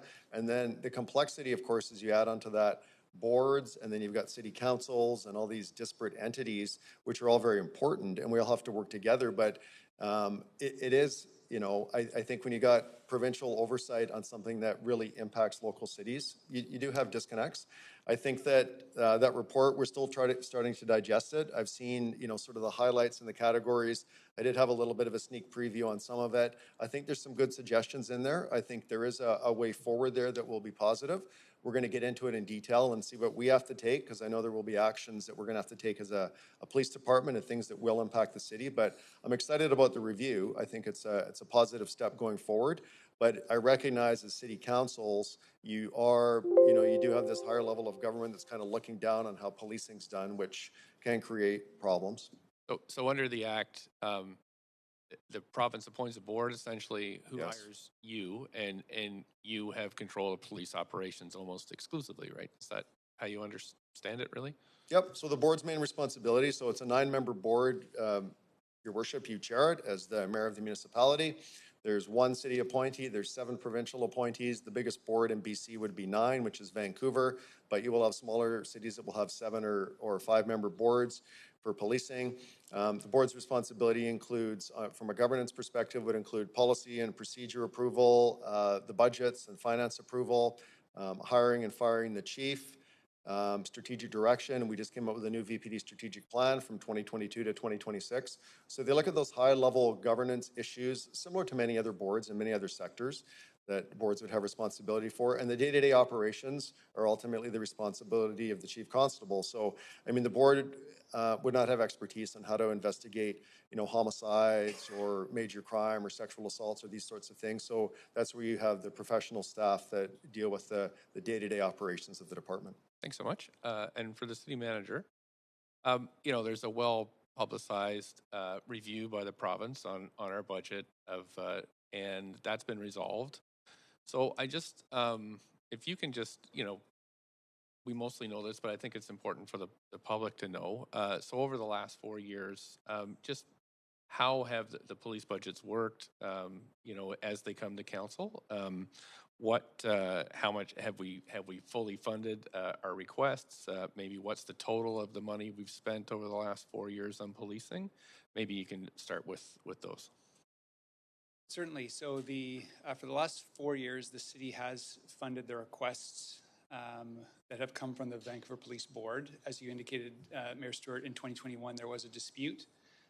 Ultimately, the police board's expenditures exceeded their original request, and then that request was subsequently supported by Director of Police Services. So the board was fully funded, in fact, spent beyond that for 2021. For 2022, the city council approved a budget that was consistent with the police board's request.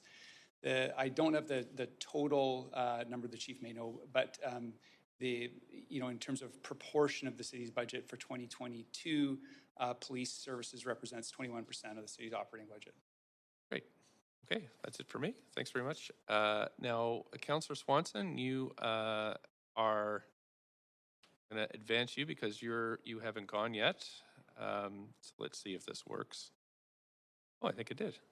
Go ahead, Councillor Swanson. Okay, thanks. I think these questions are for Sandra Singh. So in my mind, the worst safety crisis that we're having is the poison drug crisis, which is killing probably more than one person a day in the city. So I'm wondering what the city is doing to ramp up our response to the need for a safe supply. Thank you for the question. I'll offer a few brief comments and then I'll invite Mary Claire Zach to speak. So as Councillor, as you know, we are actively in discussions with the federal government around the Section 56 exemption request, which is absolutely critical. We have 2 council motions underway right now that we're responding to, one on safe supply, as well as beginning the review of the 4 pillars drug strategy. The team continues to engage the CAT in partnership with VCH. And Mary Claire, is there anything else you'd like to hear? Just briefly, that we will be reporting back to the motion on safe supply in the coming months, and the staff have just started actually the engagement with residents on that whole process. Okay, second question, thank you, is one of your slides talked about the alternative to street cleaning. And I wondered when we're going to get the report on that and what is it likely to recommend? That report will be coming in July. Community groups as well as peers are providing us with feedback on what those alternatives will look like. It's looking like more programming that will involve peers working with people, connecting them to services, and finding ways to keep the streets and the environments clean, which everybody wants, through that kind of a peer-led kind of programming. So that's just an initial, still in initial stages. There'll be more to come. Okay, thank you. I wonder if you could, Sandra Singh, if you could elaborate a little bit on the impact on safety of having welfare rates that are too low to eat and pay the rent on. Mm-hmm. Yeah, I think as council knows, for example, a single resident in British Columbia right now, the monthly rate is about $1,000. Shelter allowance is about $375. SROs are often considered the last resort of housing before homelessness, and the average SRO rent now in Vancouver is $560. So this is a system that's driving people into homelessness. and desperation. And so I think that it's quite a profound structural deficit that collectively we need to resolve in partnership with senior government. Thank you. That's good, even though it's bad. Okay, thank you. I think we're on to our second round of Councillor Dominato. Did you go in the first round? Okay, I can put you next if you like. Go ahead. This question is probably directed to Sandra, and it's just around, I think I heard in your update that you referenced that there's some work that's been undertaken around when people are in mental health crisis and they called 911, there be another option to pursue, because right now, ask police, fire, ambulance. I believe, and I've only had a chance to skim the province's recommendations that came through today, but I see that is part of the recommendation, something to that effect. Is there a possibility, are we duplicating work in that regard, or is this something that we'll be building on? We've been having these conversations provincially, and so it just sort of dovetails with the recommendations that are coming out now at this time. For the police. I'll ask Mary Claire to speak to that. Her team is leading that work. We're hopeful that this will be a dovetail. We have a working group with representatives from community on that Public Safety and Solicitor General has asked to join precisely for that reason, so that there can be that synergy. So we're looking forward to that conversation. Okay, thank you. Thanks, Mayor. Is it? Okay, on to the second round. Councillor Kirby-Young, up to 5 minutes. Yeah, thank you. I want to pick up where I left off with Sandra. And really zero in on this, because I had asked the question, and I think I asked what was within our responsibility, but also our ability. And you were just starting to convey around the opportunity to put forward sort of clear advocacy plan for senior government. And so just to flesh out this question a little bit, and in terms of what we've heard from Chief Palmer as well about sort of disparate departments, funding, et cetera, I'm seeing a common theme.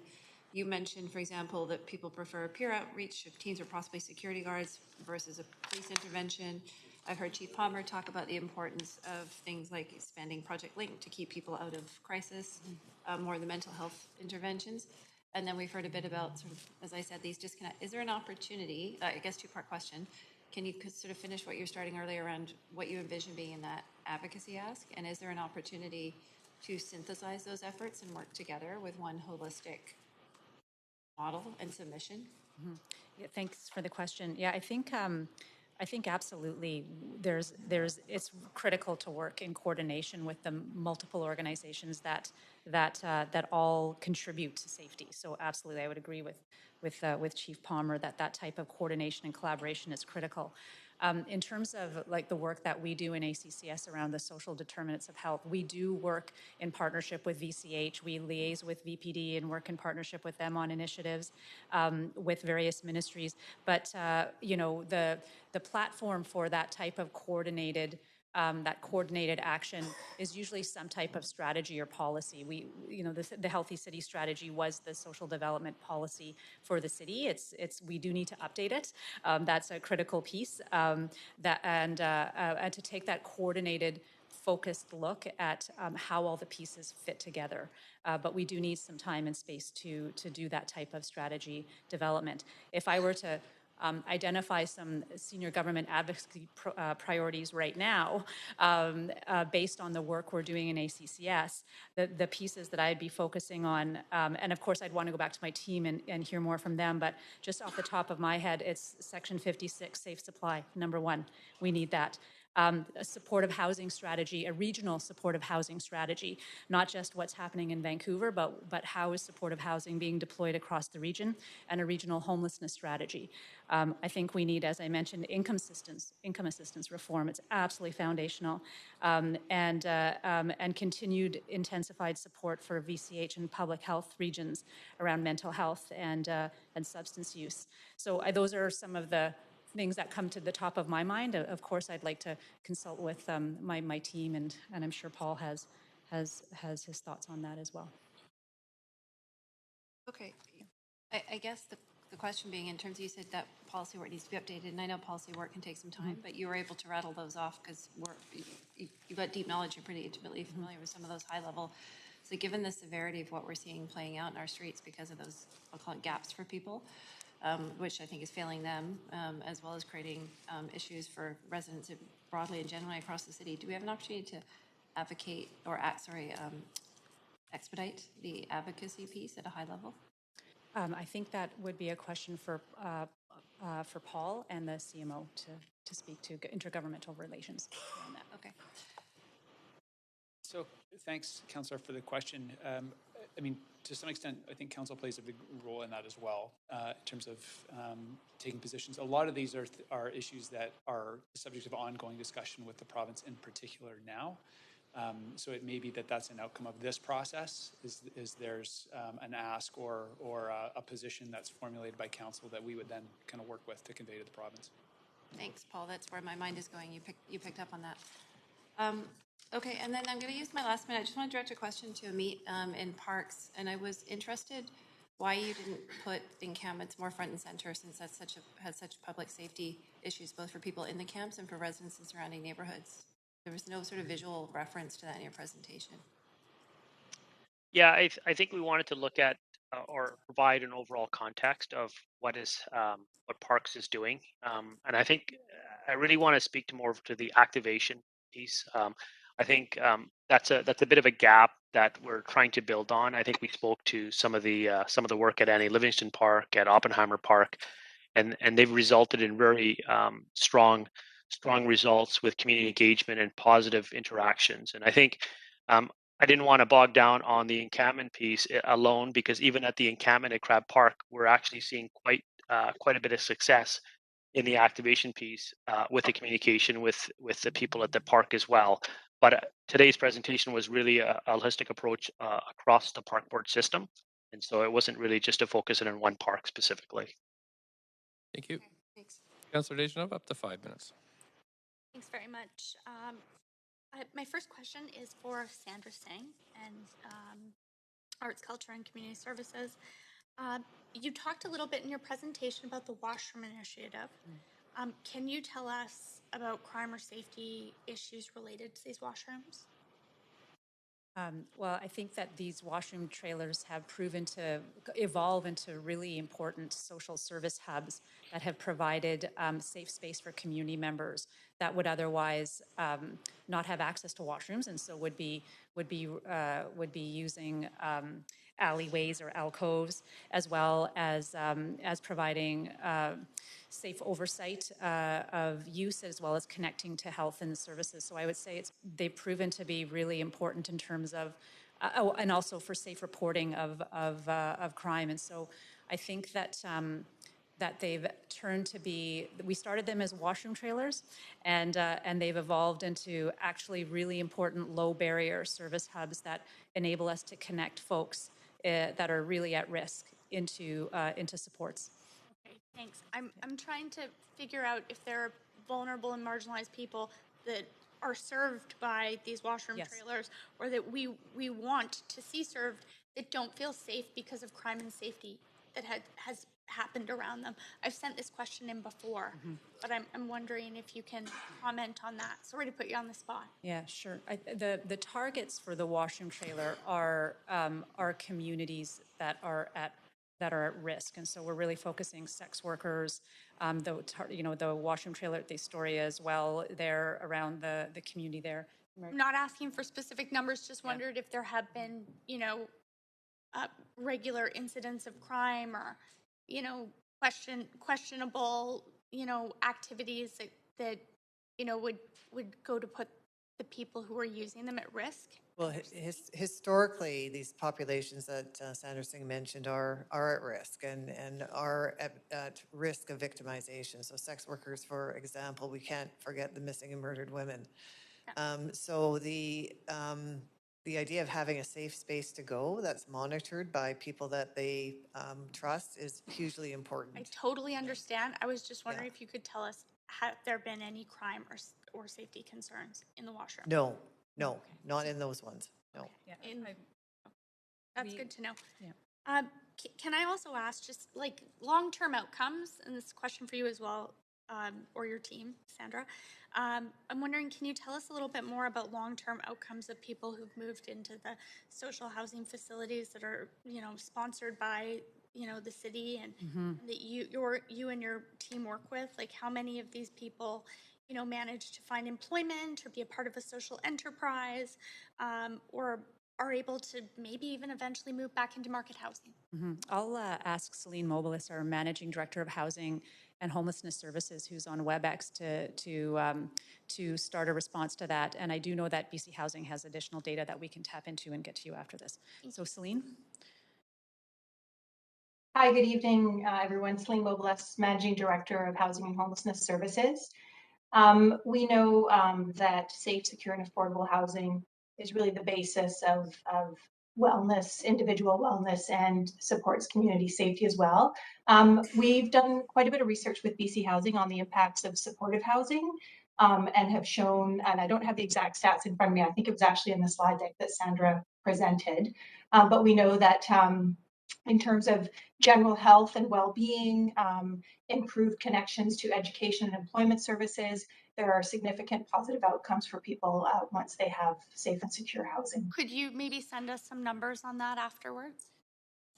Definitely, I can send the link to the research report that was done. Thanks so much.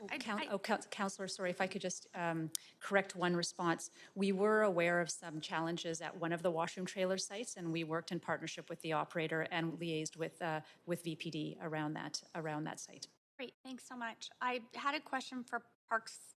Maybe if we have more questions later on after speakers, I'll just put it out there. I'm wondering if you can tell me how many interactions have there been where park rangers have had to call the police annually? Do you have a figure on that?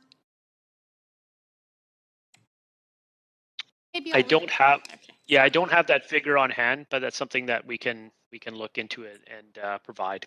Great, thank you very much. Councillor Carr, 5 minutes. Yeah, great.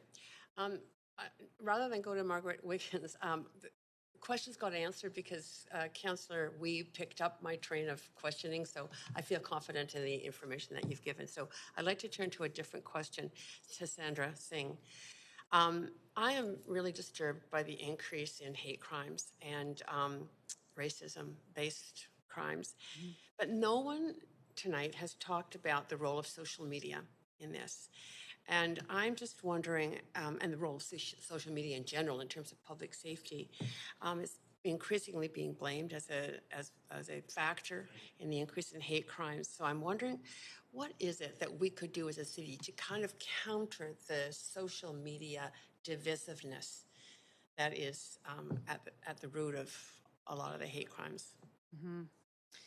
Yeah, I think it's an interesting question, Councillor, because I think we're seeing increasing polarization and divisiveness across many different platforms of communication and engagement, social media being one that, and the internet being one that is very accessible, very wide-reaching, and emboldening in many ways, and kind of being coming from the public libraries and watching this transition over decades. I actually worked in a .com in a social media community at the turn of the century, to say that, and it's been a profound change from the type of dialogue and community at that time to that we were building there to what you see now. I think from the city point of view, certainly, public campaigns, public awareness campaigns are really important.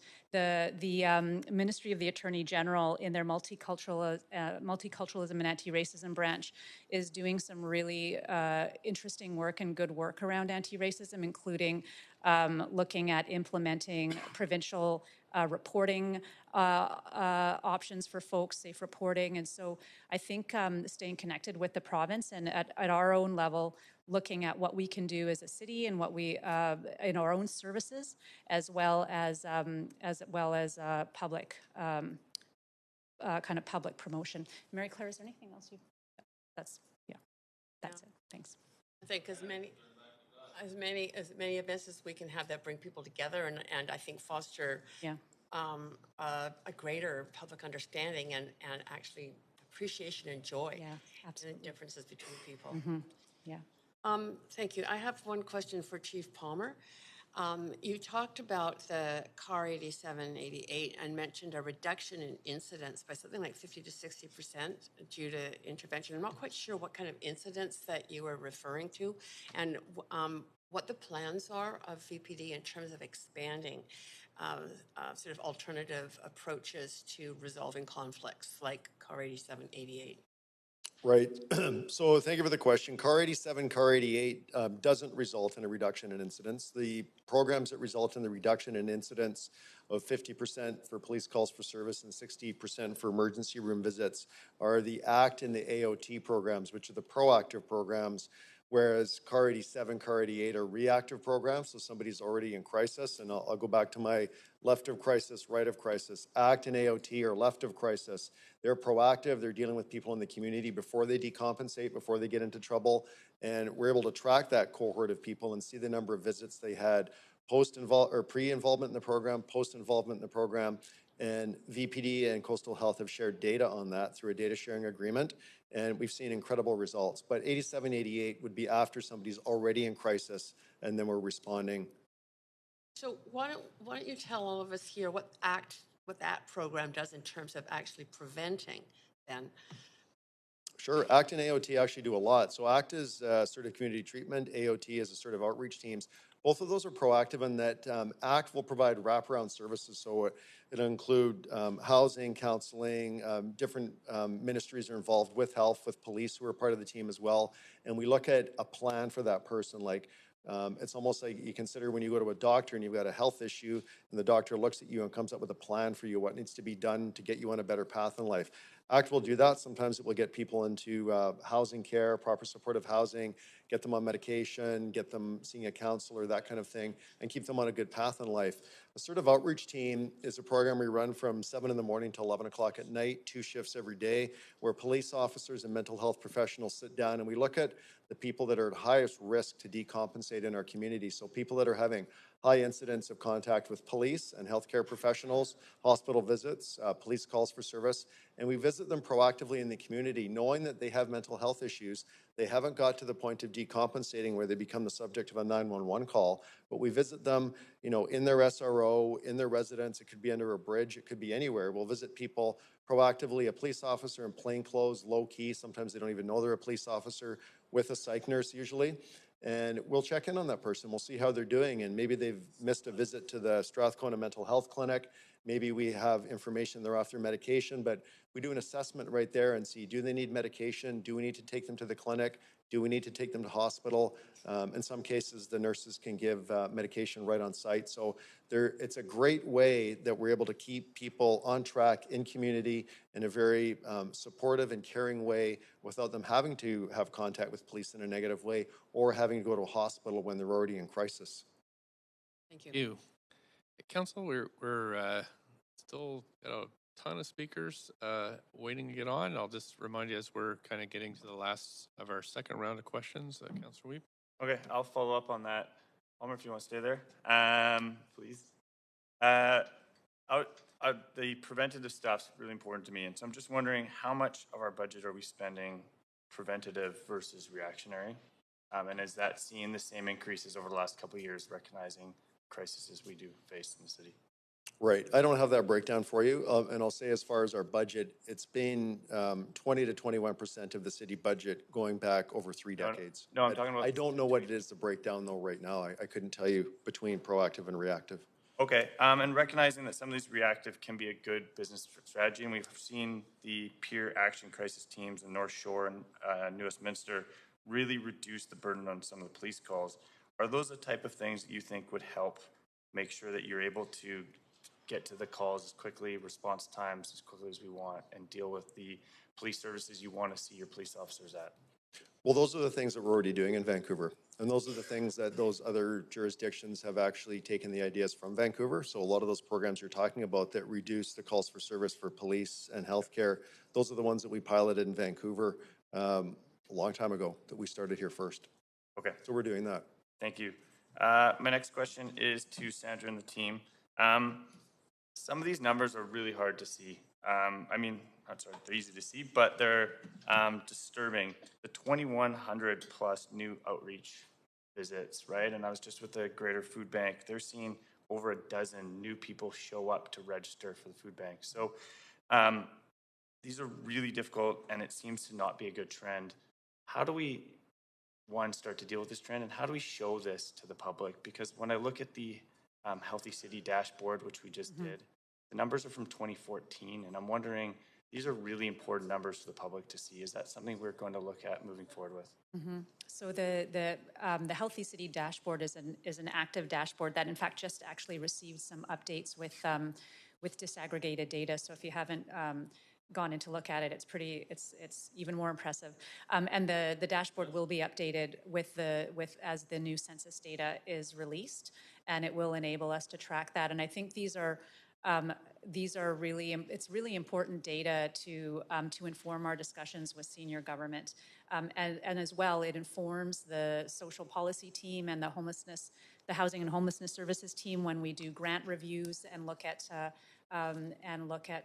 grant recommendations. And so we really do, this social data also informs our input into plans like the Vancouver plan and the capital plan. And so is that something that we could see more of these social determinants of health and well-being on a public screen? Because I think it's really important for us as elected officials to do really good evidence-based and kind of show the trends, see where it's best to spend money for public safety. And so it'd be great to have those numbers in a public setting and to really have some of those social determinations of health, because I think they are really important. And when the public starts to hear that their neighbors and colleagues over a dozen a day are starting to sign up for the food bank, that really kind of hits at home that this is a really important issue in the city to start supporting. So absolutely, it'd be great to get that data. Thank you very much. Elevate that. Appreciate it. Councillor Dominato? Thanks, Mayor. I just have one question as to Chief Palmer, if I may. I'll wait till we come up. A little preamble to my one question, but recognizing we're hearing from all the different agencies and partners that the issue of public safety and people's sense of security and safety is complex. There's a whole myriad of factors involved. And there are people who are deeply concerned about public safety and their well-being, and at the same time are naturally demanding action and accountability from the city. And I say that largely, collectively, the city. You've been doing this a long time. What would be your advice be to us? Because I think at times many of us feel helpless. We see this going on. We have share the concerns. But what would your advice be to us as a council in terms of things that we could focus on that are squarely in our sort of lane in terms of the city, things that are within our control, if you like, controllables, and things that you think we should continue to advocate for to maybe other levels of government? But I know it's a big question, but would you be able to kind of succinctly give me a sense of what you would advise us if you were like a special advisor to? Okay, it is a big question. We could talk about that for a long period of time, but I think I'll try and boil it down to a fairly simple answer. I will say that I think we have to look at what our different responsibilities are in life, in government, in our place, and what we're doing here. So I think at the city, when we're looking at core and essential services, I think, community services is important, the fire department's important, police is important, engineering is important, street cleaning is important, policing, public safety, all those things are very important.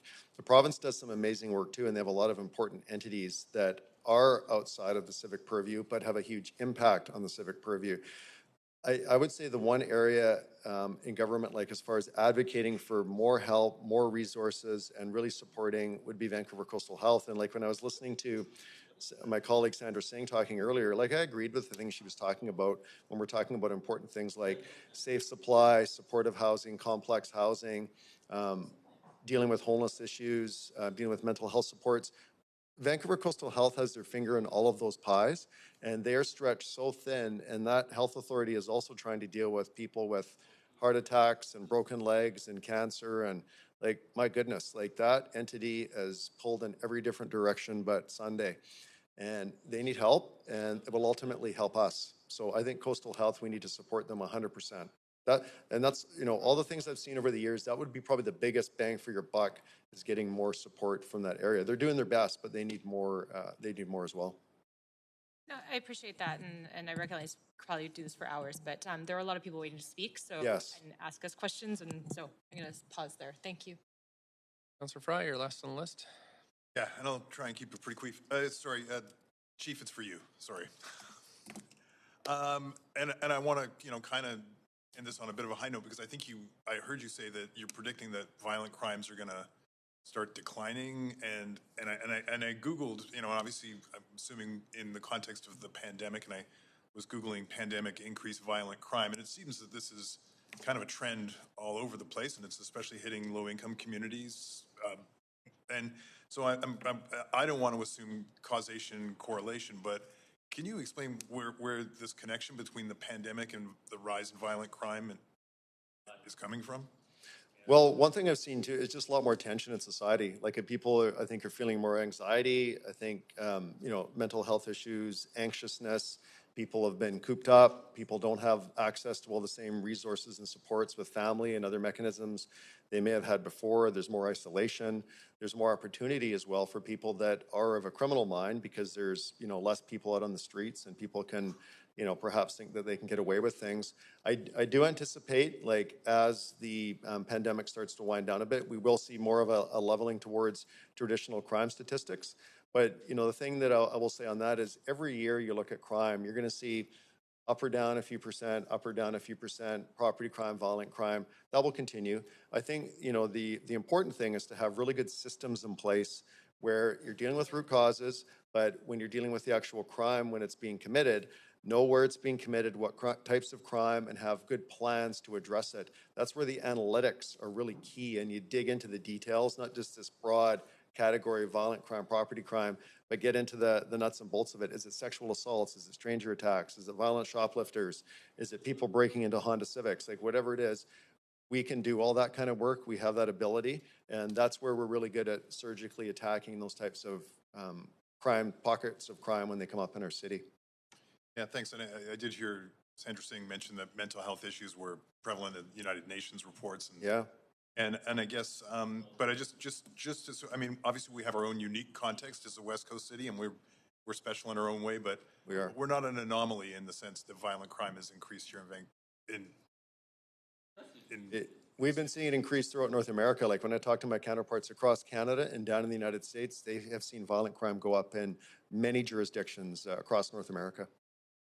I look forward to that trend reversing. Thanks, Chief. Thank you. Okay, thank you, Council. That's it for questions to staff. Now we're going to start in on speakers. We have, for order of procedure, Councillor Dejanova. For my mic to go on. My question is, and I'm trying to pull up the procedural bylaw, but I note that we will have a number of speakers and that there have been some interruptions, and I was just hoping to ask you the question if that's something you're going to address as the interruptions happen, or if you could possibly caution the gallery. Yep, thanks for the point of procedure. I'll deal with that as chair. Thank you. Okay, the first speaker is Caitlin Etherington. By phone, Caitlin Etherington. Hi, can you hear me? Hi, thanks. You have up to 5 minutes to speak to council. Thanks so much for calling in tonight. Great. As the mayor mentioned, my name is Caitlin Etherington, and I'm one of the operations directors for Vancouver Coastal Health. And I need to take a moment of our 5 minutes to just thank all of our colleagues and partners who have been presenting this evening on all of their collaboration and hard work. It's been really interesting listening in. I'm here today with Miranda Compton, who's on the phone, and Dr. Sadhu, who's in person. And is our slide up? Is our intro slide up? I'm just going to check with clerks. Slides are up. Yep, so please. They'll be. Oh, it's coming. Okay, just one second. Yeah, it's just coming. I'll just stop your timer. Oops, I'll stop your timer there, and let's wait for the clerks to get your slide up. And I can just keep on talking. If you keep talking, that's great, and we'll just pull your slides up. Okay, here it comes. Okay. So they're going to be speaking to some of the services that we either have in place or coming online soon in Vancouver that aim to address the unmet health needs of our community. But as they do that, I do want to just reflect on some actually recent comments that were made by the chief and by Councillor Fry about our place in the system in healthcare, and just confirm we're definitely seeing pandemic-related rise in mental health concerns. And we see that in who's coming into the hospital and how they're presenting and how many people are coming into hospital. And I think it really makes sense that that's also manifesting in what we're hearing from community members about what they're seeing on the street. So that's a real thing that's coming up in our healthcare system right now in Vancouver and beyond, for sure. And we also want to just caveat the reason we're speaking to certain programs, certain healthcare programs tonight that are outlined on the next slide before we get into them within the context of this evening, which is really dedicated to violence prevention. And be super clear that our mandate in health, specifically in community services outside of the hospital, is to support people with moderate to severe mental health and substance use or chronic diseases. And those folks are significantly more likely to experience violence than to perpetrate it.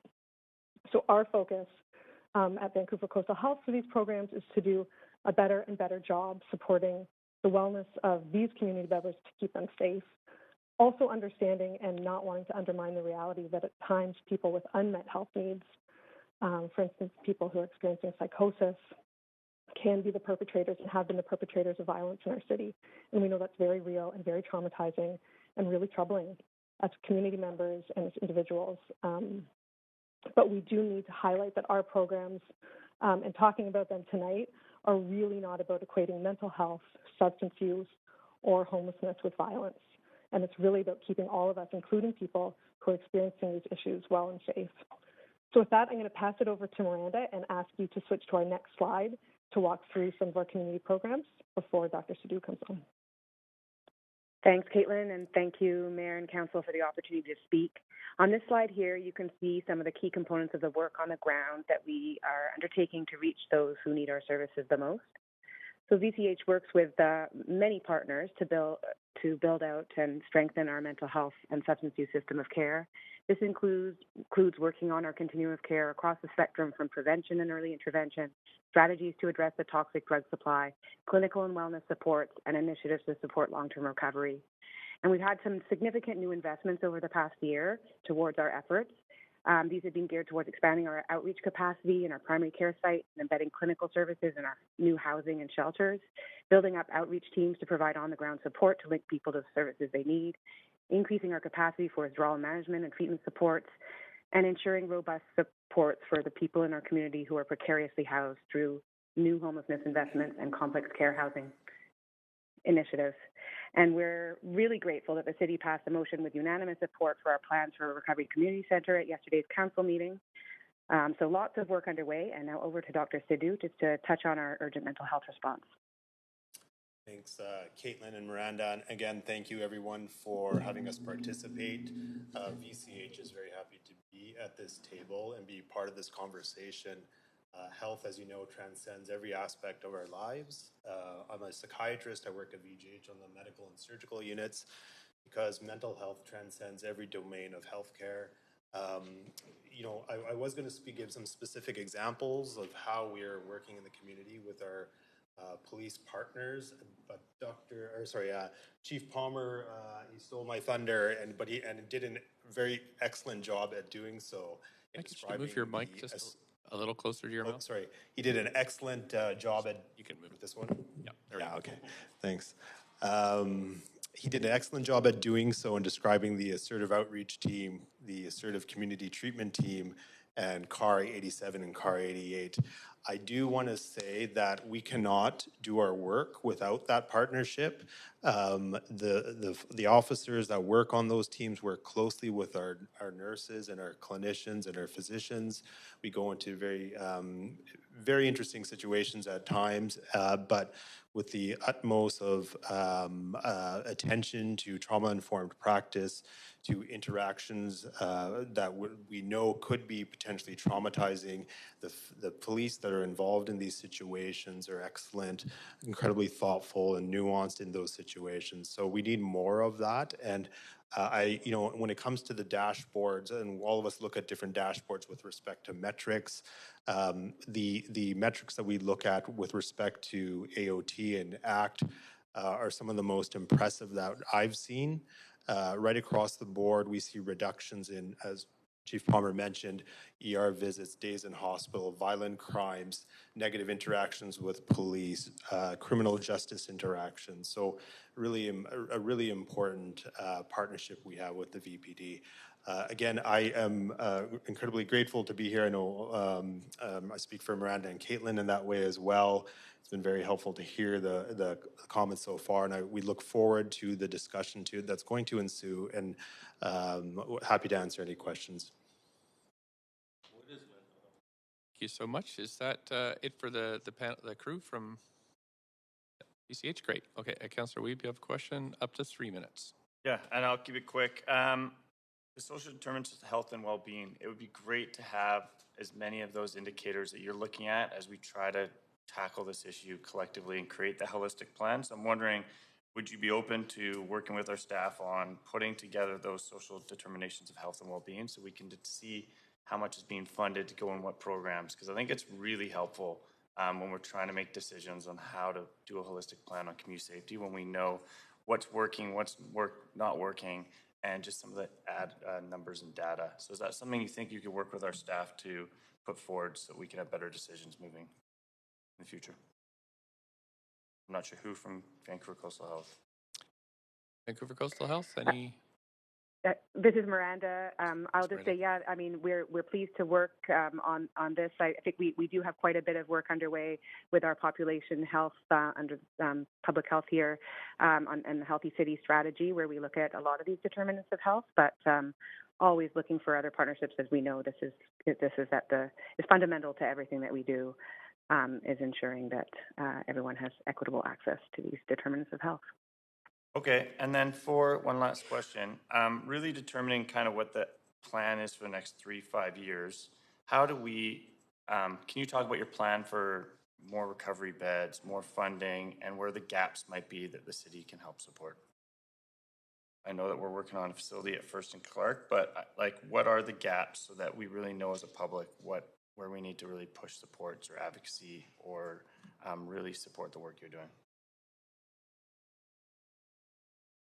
Thanks. This is Miranda again. I'll just take the first crack at this. Yes, you mentioned First and Clark, and this is such an important project for us. You know, we're eager to see groundbreaking on that site because, it's going to be a transformational site for our withdrawal management program. And, we're really, our big focus is to build out the continuum of services. So it's yes, beds are important, but the whole system around it are equally important. So ensuring that we have really great clinical supports to really assess people and make sure that, a withdrawal management bed is the right option for them. And there's many opportunities for outpatient treatment and other supports that we can connect people with. And then also, crucially, supporting people as they're transitioning out of a withdrawal management program. So we have some new investments from the ministry towards stabilization beds.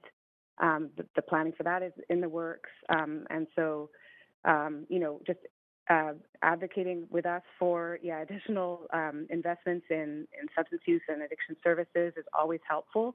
But just really helping to advocate for a continuum of services. That it's not about any one part of the continuum, but we need the whole spectrum. Okay, so, I have 9 seconds left, so a yes/no answer. Are we able to be part of the preventative work? No. 62 people to get to, and I just remind councillors, like, we're up for, at the current rate, 15 hours. So, questions are your right to do, but there have been people waiting for almost 2.5 hours now. So, Councillor Kirby-Young. Yeah, thanks. I have one question for Dr. Sidhu that I want to zero in on, and that was really when you said, and I think I quote literally almost, is that we cannot do our work without the VPD and how valuable this partnership is. So what we hear all the time is just send a social worker instead, or a social service type of individual that's trained because we don't want a police response. Mm-hmm. What do you say to that in terms of the reality of what's out there? And I preface this by saying that I had the opportunity with Councillor Dominando to do spend an afternoon and do an outreach session and ride along with one of the ACT teams. So can you describe to people what that's really like and why you feel you need both? Yeah, that's a really good question. And I should also say there's a spectrum of individuals that we're interfacing with on these teams. And sometimes maybe a social worker would feel very comfortable. I've polled my social worker colleagues, and they know the clientele, many of the clientele that we do see in hospital. And these individuals are some of the most ill from the perspective of psychopathology, concurrent disorders, and whatnot. And some of those situations can be challenging to maintain one's own safety from a healthcare provider perspective. You're meeting these people on the streets, sometimes in alleys, sometimes in SROs, in unpredictable scenarios. So that, when I've spoken to those that, working on these services, and I've asked them point blank these questions, and they have told me themselves that they did not feel that they could complete their jobs because you can't really predict what kind of scenario you're going to go into. And I think you probably saw yourself, like the relationship and how the police and the clinicians interface with one another in these scenarios. So in a situation where you're dealing with those particularly challenging cases with people with very complex problems, in the event that we followed what we hear a lot from sort of various advocacy groups, and would those people just not receive a response then because some of your staff would just feel unable or unsafe in going? I'm not aware of any scenario where we needed to attend to where we didn't attempt in some way or interface in some way. Not all people need the service of AOT or ACT. I can highlight another service that we have that I think everybody in the city should know about. That's the assessment and treatment access and assessment and access center at VGH. And essentially that's a 7-day-a-week urgent care clinic for mental health. I think somebody did ask a question earlier in the evening about do we have any innovative strategies? Should we be looking elsewhere? We have, and we continue to do so. But people look at us as well. This was one of the first clinics in Western Canada of its make where we had an urgent care clinic specifically for mental health. And at this point, they're getting 200 calls per day, many walk-ins per day. In the past, the only entry into the mental health system was through the emergency room, which could be a chaotic and traumatic experience. So we do have that service where patients or clients can call a walk-in, they can phone in, family members can call on their behalf as well. Councilor Dejanova, up to 3 minutes, please. Thanks very much. I'm just looking for my question. Sorry.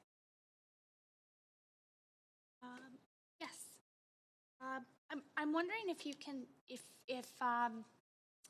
one of the co-presenters from the Vancouver Coastal Health team could answer a question for me specifically about, we've heard a lot about whether or not there should be police attending some of these mental health calls, and I'm just wondering, what are your frontline workers saying about that? So the nurses, the frontline workers, do they have safety concerns themselves? I'm just wondering if. So just to clarify, you're speaking about ACT or AOT when they ACT or AOT or similar.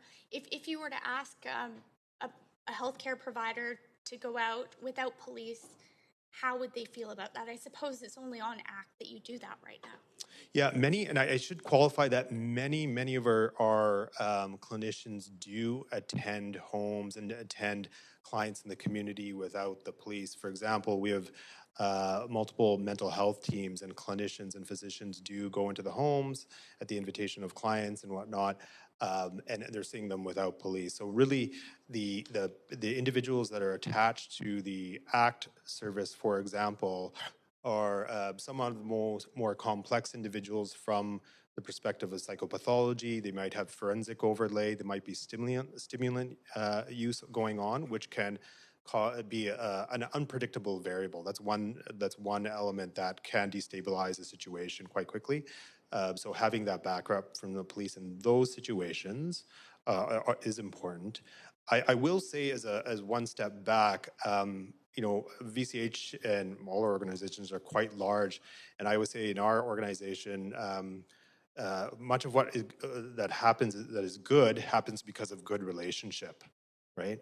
And that's very true with our partnership with the VPD as well. So it's bidirectional exchange, it's growth, it's evolution, it's understanding. It's you know the folks that work from the VPD with our healthcare providers. I think they would say that they've learned quite a bit from our staff who are experts. They're top notch.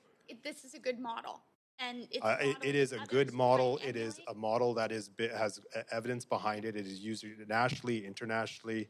Okay. It's a good model. Thank you so much. Sorry, I only have 3 minutes, so I'll leave it there. Thank you. Thanks very much for the presentation. Next, the public body representative is Michael Tan from the Chinatown Legacy Stewardship Group.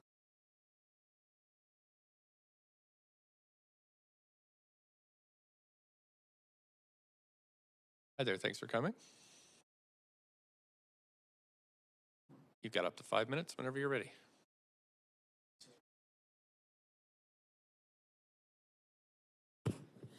Evening, Mayor and Council. My name is Michael Tan. I am speaking tonight as the co-chair for the Vancouver Chinatown Legacy Stewardship Group. As a reminder of Mayor and Council, that the LSG was first formed as a part of the City of Vancouver's apology to the Chinatown community for its role, for the city's role in the historical discrimination against Chinese people. The LSG is a 32-member council appointed by this council group of a diverse range of individuals and organizations in Chinatown. We're bringing their varied perspectives ranging from business owners, community and cultural organizations, the BIA, and individuals who care about the neighborhood and its cultural heritage. The LSG was appointed to specifically advise City Council and staff on policy and actions to support Chinatown as a whole and towards a possible UNESCO World Heritage Site designation. As a part of that mandate, it was also to ensure that the views of those who have historically been and continue to be equity denied, including seniors, low-income residents, youth, artists, non-English speaking residents, those that not have been able to be consulted, that their views would be brought to the table. And it is through that lens that I perform my duties as co-chair of the LSG and how I address Mayor and Council today. People's perceptions of safety and cleanliness in the neighborhood of Chinatown is a significant challenge. And I won't reiterate those symptoms, as Council has generally been very much engaged with the community and the neighborhood. However, many of the members of the Chinatown Legacy Stewardship Group see an increase in police on the ground, as well as the implementation of CCTV cameras in Chinatown as ineffective as a deterrent against vandalism in the neighborhood. Many people may not have agreed with the increased presence in Chinatown, but it was precipitated by actually the opening of the Chinatown Community Policing Center on Penner Street last year. But some were very hopeful that it would have an impact. But what we have seen is that there has not been a decrease in vandalism since that opening. Chief Palmer mentioned earlier that there has been this widely viewed video published yesterday where a vandal sawed off this golden colored wrought iron dragon. And what the context is, that dragon was actually located on Penner Street about 50 meters down from that policing center. So an increased police presence in the neighborhood has not been a deterrent for vandalism.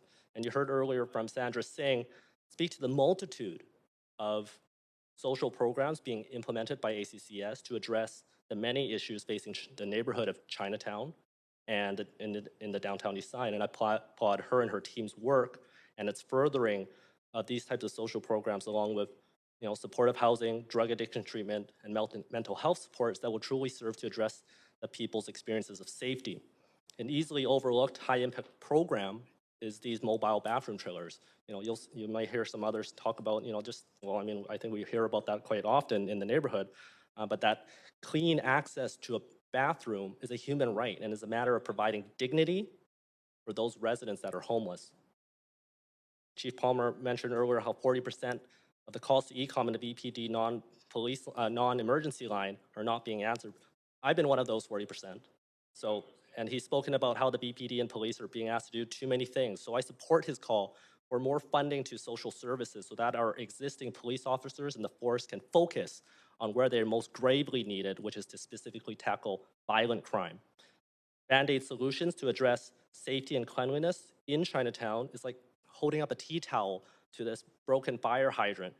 we need significant increases to these social programs to turn off that fire hydrant and to coordinate with all three levels of government that include attention to Chinatown and the downtown east side's specific needs. Thanks. You do have a question, Councillor Dejanova? Thanks so much. I have a number of questions, but I think I'll start with this. What do you propose? I mean, we know that the statistics on hate crimes, and especially on anti-Asian hate, are up significantly. Where do you see the police's role in working with Chinatown, and your group is one stakeholder, in combating that anti-Asian hate that we're seeing? I mean, we were recently called the capital in North America, and that's not a title that I feel proud to have in Vancouver. So I'm just wondering how you think the police can work together with the community and play a role in your mind. I think there is a role for policing and to work with the community and with the other cities' social services to ensure that there is, it addresses a lot of these issues in Chinatown. For example, again, I reiterate and highlight the need for these mobile washroom trailers in Chinatown. You're kind of like walking around landmines sometimes in the neighborhood. And, again, it's a matter of cleanliness. It's also about programs in the community that the LSG and many of its members and groups, which have many stakeholders, continue to support and create. Last year with the Fire Dragon Festival, and things coming through other organizations that are activating the neighborhood that that help bring people down to Chinatown, and it's that increased foot traffic that I think will really help to alleviate a lot of help address some of these issues together. Thanks. What do you say to someone like, for instance, in one of the presentations we received from ACCS, from Sandra and her team, said that vulnerable people, including homeless people, so vulnerable and marginalized people, are more likely, 7 times more likely, to be victims of crime and violent crime. So what do you say to someone who doesn't feel safe going in a washroom trailer if there is crime and issues like that are preventing them?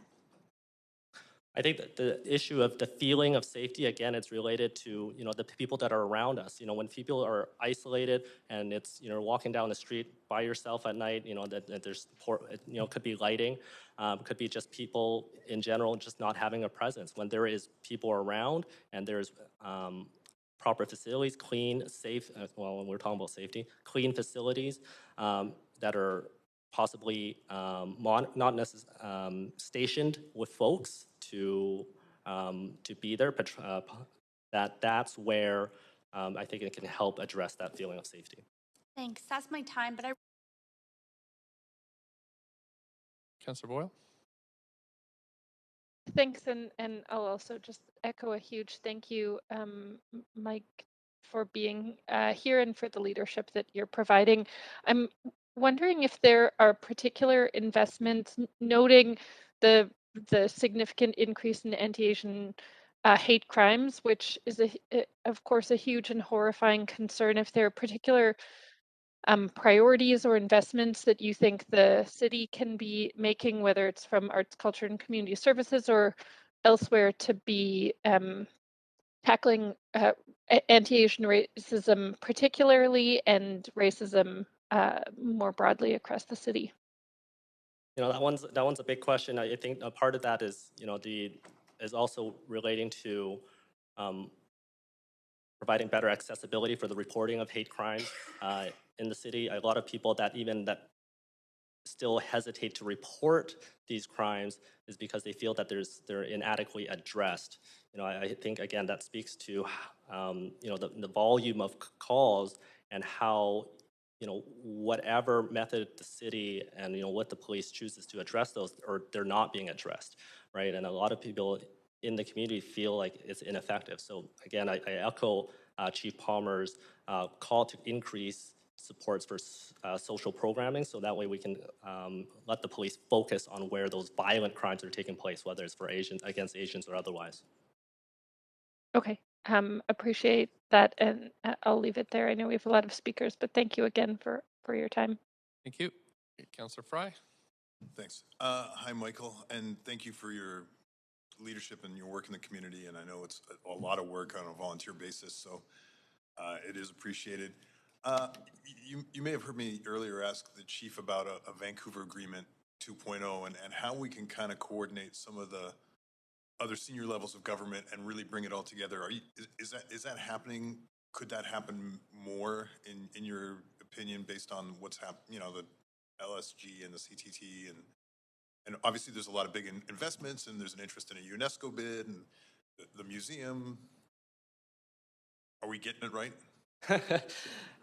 You know, we're taking steps, right? I think one of the good things that the LSG as a collaborative group, because our membership spans, you know, a very varied and diverse set of organizations and individuals across the board, but being able to work directly with an integrated way with city staff, with the Chinatown transformation team, has really enabled us to move very quickly in the neighborhood on a number of areas and to coordinate across those varied organizations.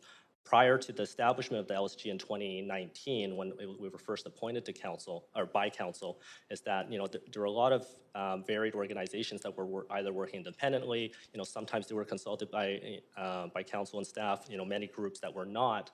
And what LSG has enabled us to do is take this integrated approach, you know, so that we can ensure that those views of those that have been marginalized and equity denied in the past and continue to be, that those voices could be heard upfront to council and to staff, so we can move very quickly. Again, to senior level, other levels of government, I think everyone has more work to do there. It's that integrated approach between the community and the city is moving quickly, but you know, the province and feds, you know, as we all know, continue to move very slowly, so more work to do there.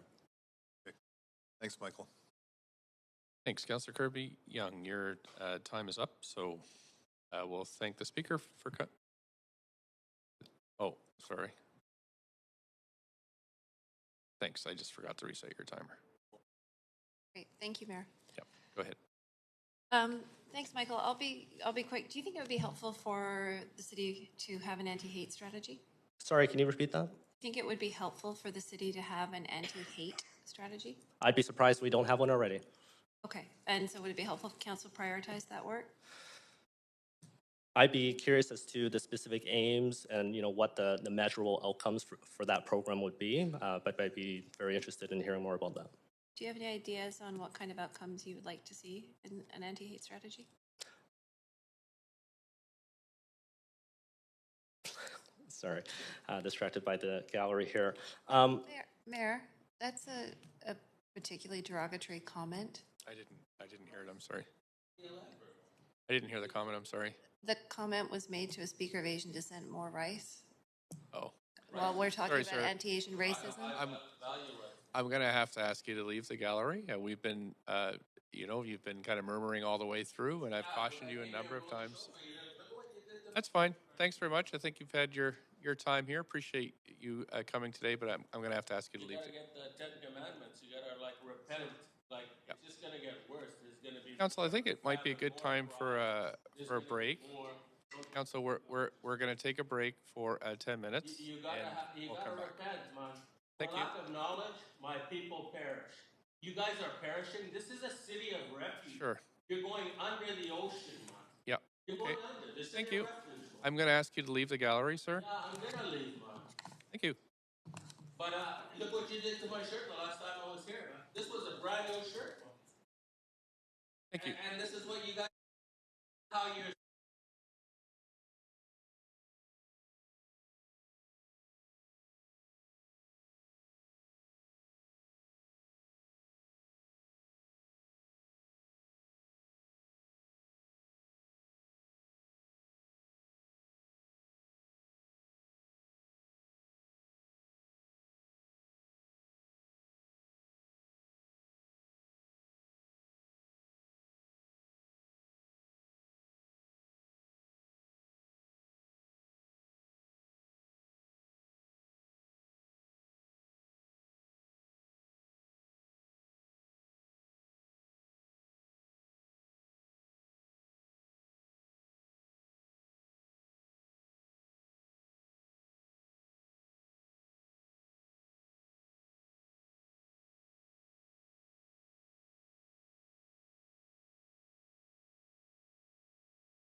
Thank you. Sorry about that, Michael. Let's call us back to order.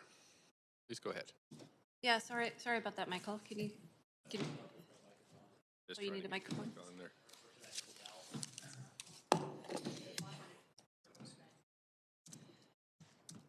Okay. Can I go ahead, Mayor? Here we go. Yeah, so just picking up on that, you were speaking about the benefit of having anti-hate strategy, but you were talking about the outcomes being really important, and I just wondered at this point, and not to put you on the spot, but if anything does come to mind, is it something that you would see as important in terms of outcomes? I'm just glad I had a timeout to think of a response. So I think the big thing for any type of anti-hate crime program, in terms of an outcome would be it's to build understanding and mutual understanding, right? And I think there's a lot.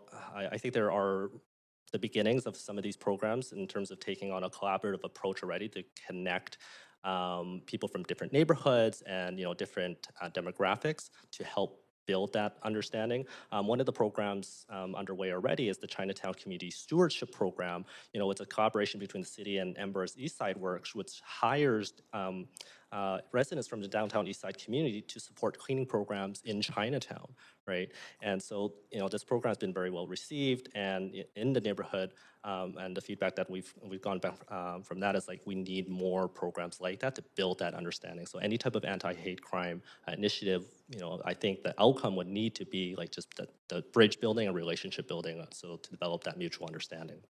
Okay. We did have a motion we discussed. I wouldn't mind sharing it with you, and I'll send it to you, and I'm sure Council will welcome any comments that you That'd be great. Thank you. Thank for you. speaking. Thanks so much for coming in tonight. That's it for questions. Appreciate it. Thanks, Council. We're on to public speakers now. We have Bridget Anderson from the Board of Trade. Hello, Mayor. Can everybody hear me? Sure can. You have up to 5 minutes. Thanks for calling in. Thanks very much. As the Mayor mentioned, I'm Bridget Anderson, the President and CEO of the Greater Vancouver Board of Trade, and I'm speaking to you today from the traditional territories of the Coast Salish peoples, the Squamish, Musqueam, and Tsleil-Waututh. Thank you for the opportunity to speak on this very important topic. The Board of Trade represents 5,500 members, the majority of which are small and medium businesses. And for months now, our members have been expressing concerns about public safety and the impact that this has had on their ability to run their businesses. We are right now in the midst of surveying our members, and early data suggests that crime and public safety is ranked the fourth most significant issue facing the region at this time, and this is ranked among many other issues, including pandemic and economic issues facing businesses, and this is a dramatic jump from previous surveys. As we know, the pandemic and more people working remotely has meant reduced foot traffic downtown, which has been hard on businesses, and many businesses are still struggling. According to the Canadian Federation of Independent Business, 2/3 of BC businesses report taking on debt and an average of over $225,000 per business. Many businesses, as we have heard, have noted an increase in crime, including theft and broken windows. Chief Palmer stated it this evening that an average of 4 people each day are victims of random, groundless attacks. Window smashing has increased by more than 40%. Arson, assault, robbery, and weapon-related offenses increased in the downtown core, as well as in neighborhoods of Strathcona and Mount Pleasant. As we also heard this week, the Urban Mayor's Caucus called for more support from the provincial government to stop repeat offenders in the midst of all these property crimes. And we heard about 40 super chronic offenders that have an average of 54 convictions each. We at the Board of Trade recognize that this is a complex issue involving mental health, homelessness, the opioid crisis, among other factors, and it's clear that we need a multi-pronged solution. As a voice for the Vancouver business community, we have clearly heard from our members and many other businesses that crime is not only costly for businesses, it also creates feelings of uneasiness and fear in the community. A survey conducted by Research Co. in November revealed that 48% of British Columbians fear the reality of becoming a victim of crime in their own community a great deal or a fair amount. We know that businesses and business improvement associations' budgets are going towards security costs to clean up. And again, this comes at a time when many organizations are trying to get back on their feet. The Board of Trade urges the city to take urgent action and to work with other levels of government, such as the province, to change laws to ensure that repeat offenders are off the streets. It is clear that a holistic approach to mental health and addiction is needed. The city can and should continue to call on the province to wraparound supports and new housing for those experiencing homelessness. We need increased police presence in high incident neighborhoods. The VPD needs the appropriate resources to have boots on the ground. And there is a role for transit police and park rangers as well. There needs to be an escalation of the seriousness of property crime within the VPD.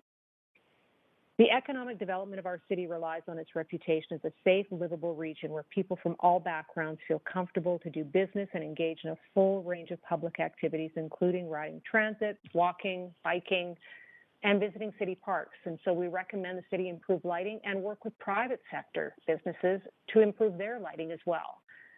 We support efforts to bring people and events and activations back to the downtown core, and we encourage the city to work with the business community to do that.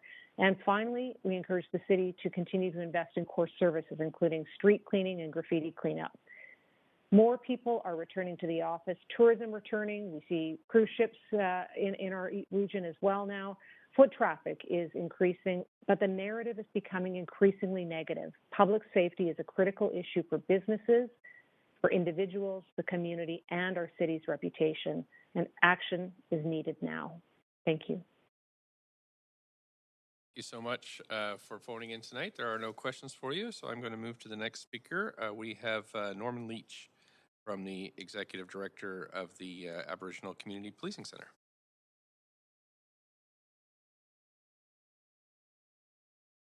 Norman Leach, speaker number is B on the chart.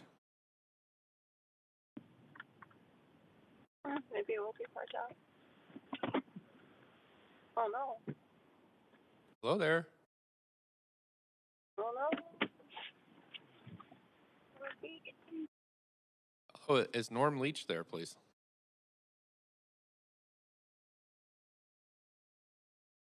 Clerks, maybe we can come back and I'll move to the next speaker. We have Royce, sorry, I don't have my glasses on, Chwin, President of Destination Vancouver. Thank you, Mayor. Hi there. Hi, thank you. Good evening, Mayor and Council. Thank you for holding this important meeting on public safety and violent crime and for inviting Destination Vancouver to present. Today, I share with you the escalating concerns of Vancouver's tourism industry, of which 800 are Destination Vancouver members. This year, Destination Vancouver will host our 119th AGM. For over 100 years, tourism has been an integral part of Vancouver's DNA, as our globally recognized and desired city has grown over the decades. More than 11 million people visited Vancouver in 2019, and their absence over the past 2 years was catastrophic for many local businesses and for the energy of our city.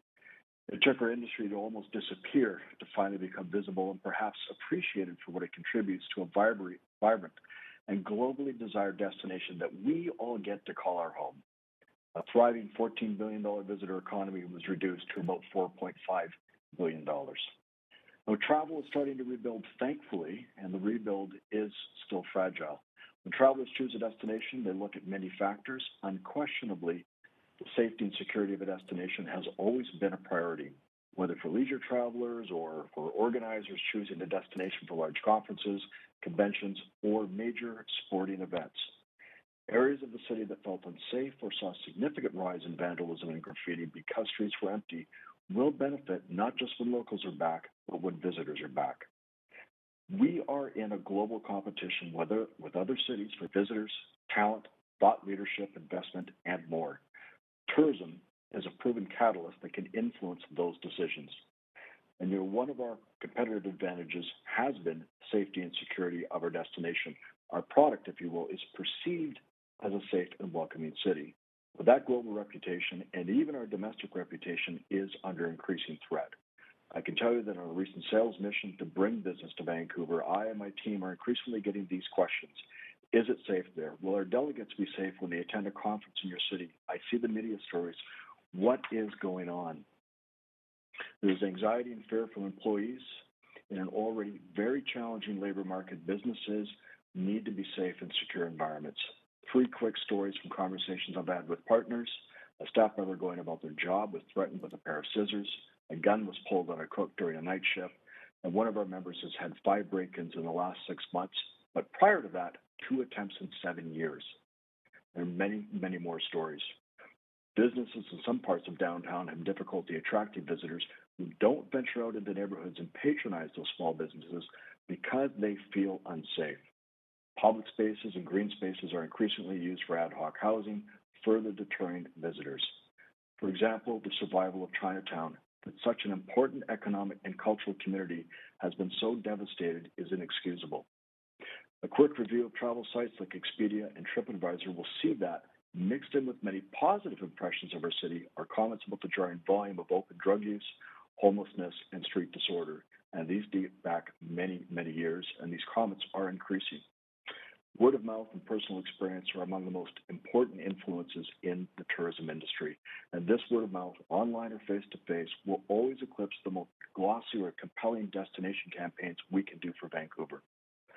On our doorstep, over the next 7.5 years, the Invictus Games, possibly FIFA, maybe another Olympics, not to mention the many incredible cultural and lifestyle events and conferences that will create ambassadors or detractors depending on the experience they have.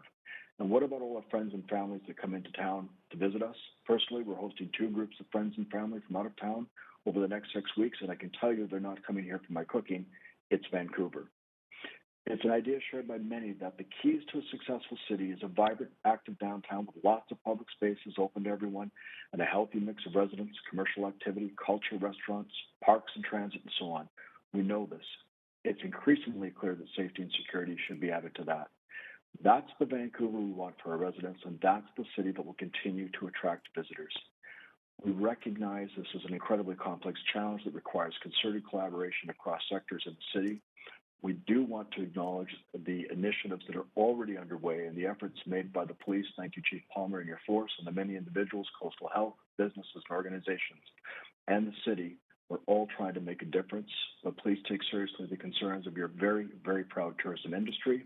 There is too much at stake here. The tourism community is a partner in trying to help. Thank you. Thank you. You do have questions. Councillor Kirby-Young, up to 3 minutes, please. Yeah, thanks for speaking, Royce. And cutting to the chase, can you cite examples of other cities where their crime rates have gone up, and are they seeing the impact on their tourism go down? Like, in other words, very clearly, what do we stand to lose in not being able to build back our tourism industry? Because, and I've heard examples of things like Portland, for example, where conferences won't book there anymore. Companies who won't send their employees on business travel because they don't perceive it to be safe. Can you comment on sort of generally if you think that that's a real threat and what other cities might have experienced if they've seen a downturn because of increasing issues like we're seeing in Vancouver and how they get people read about them? Thank you for the question, Councillor. You're absolutely right. We know that business has shifted out of some cities. They won't send their employees. We know Seattle closed an office because the downtown core was too dangerous where that office was. That could be a pickup for us, but it is a concern that is raising to the top of the agenda for meeting planners who are now asking that question more directly. Tell me about the safety of your city. That's also included in the consideration of bringing events to the city. What is happening in terms of crime, violent crime and safety, because these global brands, these properties that will bring business to our city, don't want to put visitors and spectators in harm's way. So it is a very serious concern, and we will lose business because of it. So I was going to ask about that because, as you know, there's discussion around whether Vancouver should or shouldn't host a 2030 Olympics. FIFA, for example, we're looking to bring that here.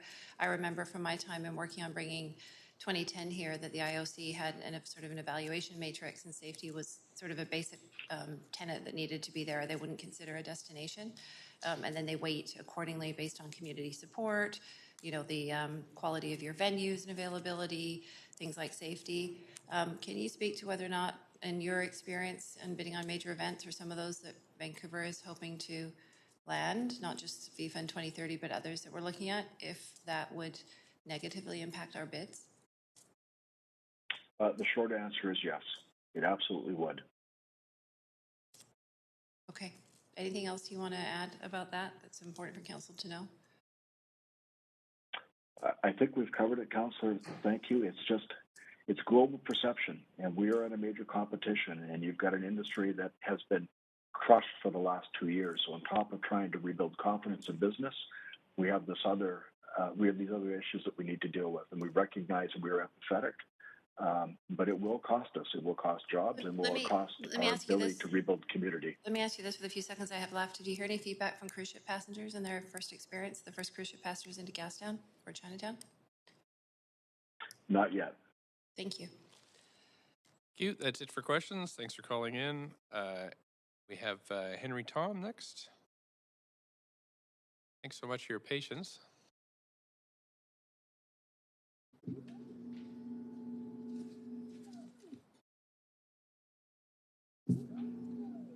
Thank you, Mayor, Council. My name is Henry Tom, Vice President of the Vancouver Chinatown Merchants Association. The VCMA represents almost 100 of the remaining legacy businesses in Chinatown. I have made many presentations to councils over the years, but I'm here really to introduce two of our newly elected directors who will give you their perspective on the impacts of public safety, violent crimes on their business, on their customers, and on the community as merchants in Chinatown. Here is Tracy To, and on the phone is Calvin Chan. Good evening, council members, and thank you for giving me the opportunity to speak. My name is Tracy To, and I am the Director of Operations at Forum Home Appliances in Vancouver's Chinatown. My family's business has been in Chinatown for 34 years this year, and I have been working 6 days a week in Chinatown for the past 20 years. I don't typically feel unsafe in Chinatown on a daily basis, but that could be due to me being used to the situation. What it is today is not new, it's just worse than it ever was before. The level of chaos that we see today is at least 10 times worse than what it was in the year 2010. I've had many horrible situations happen to me while I was working, such as being pepper sprayed and robbed of our air conditioners during one summer. We've had to deal with numerous fires around our building from squatters in the alleys, setting mattresses and garbage on fire. I've had female staff members physically attacked while walking to bus stops and while waiting for the bus. The nonstop graffiti, defecation, needles in doorways is disgusting. The criminals targeting our beloved Dr. Sun Yat-sen gardens and also hacksawing off our dragon lanterns is just pure chaos.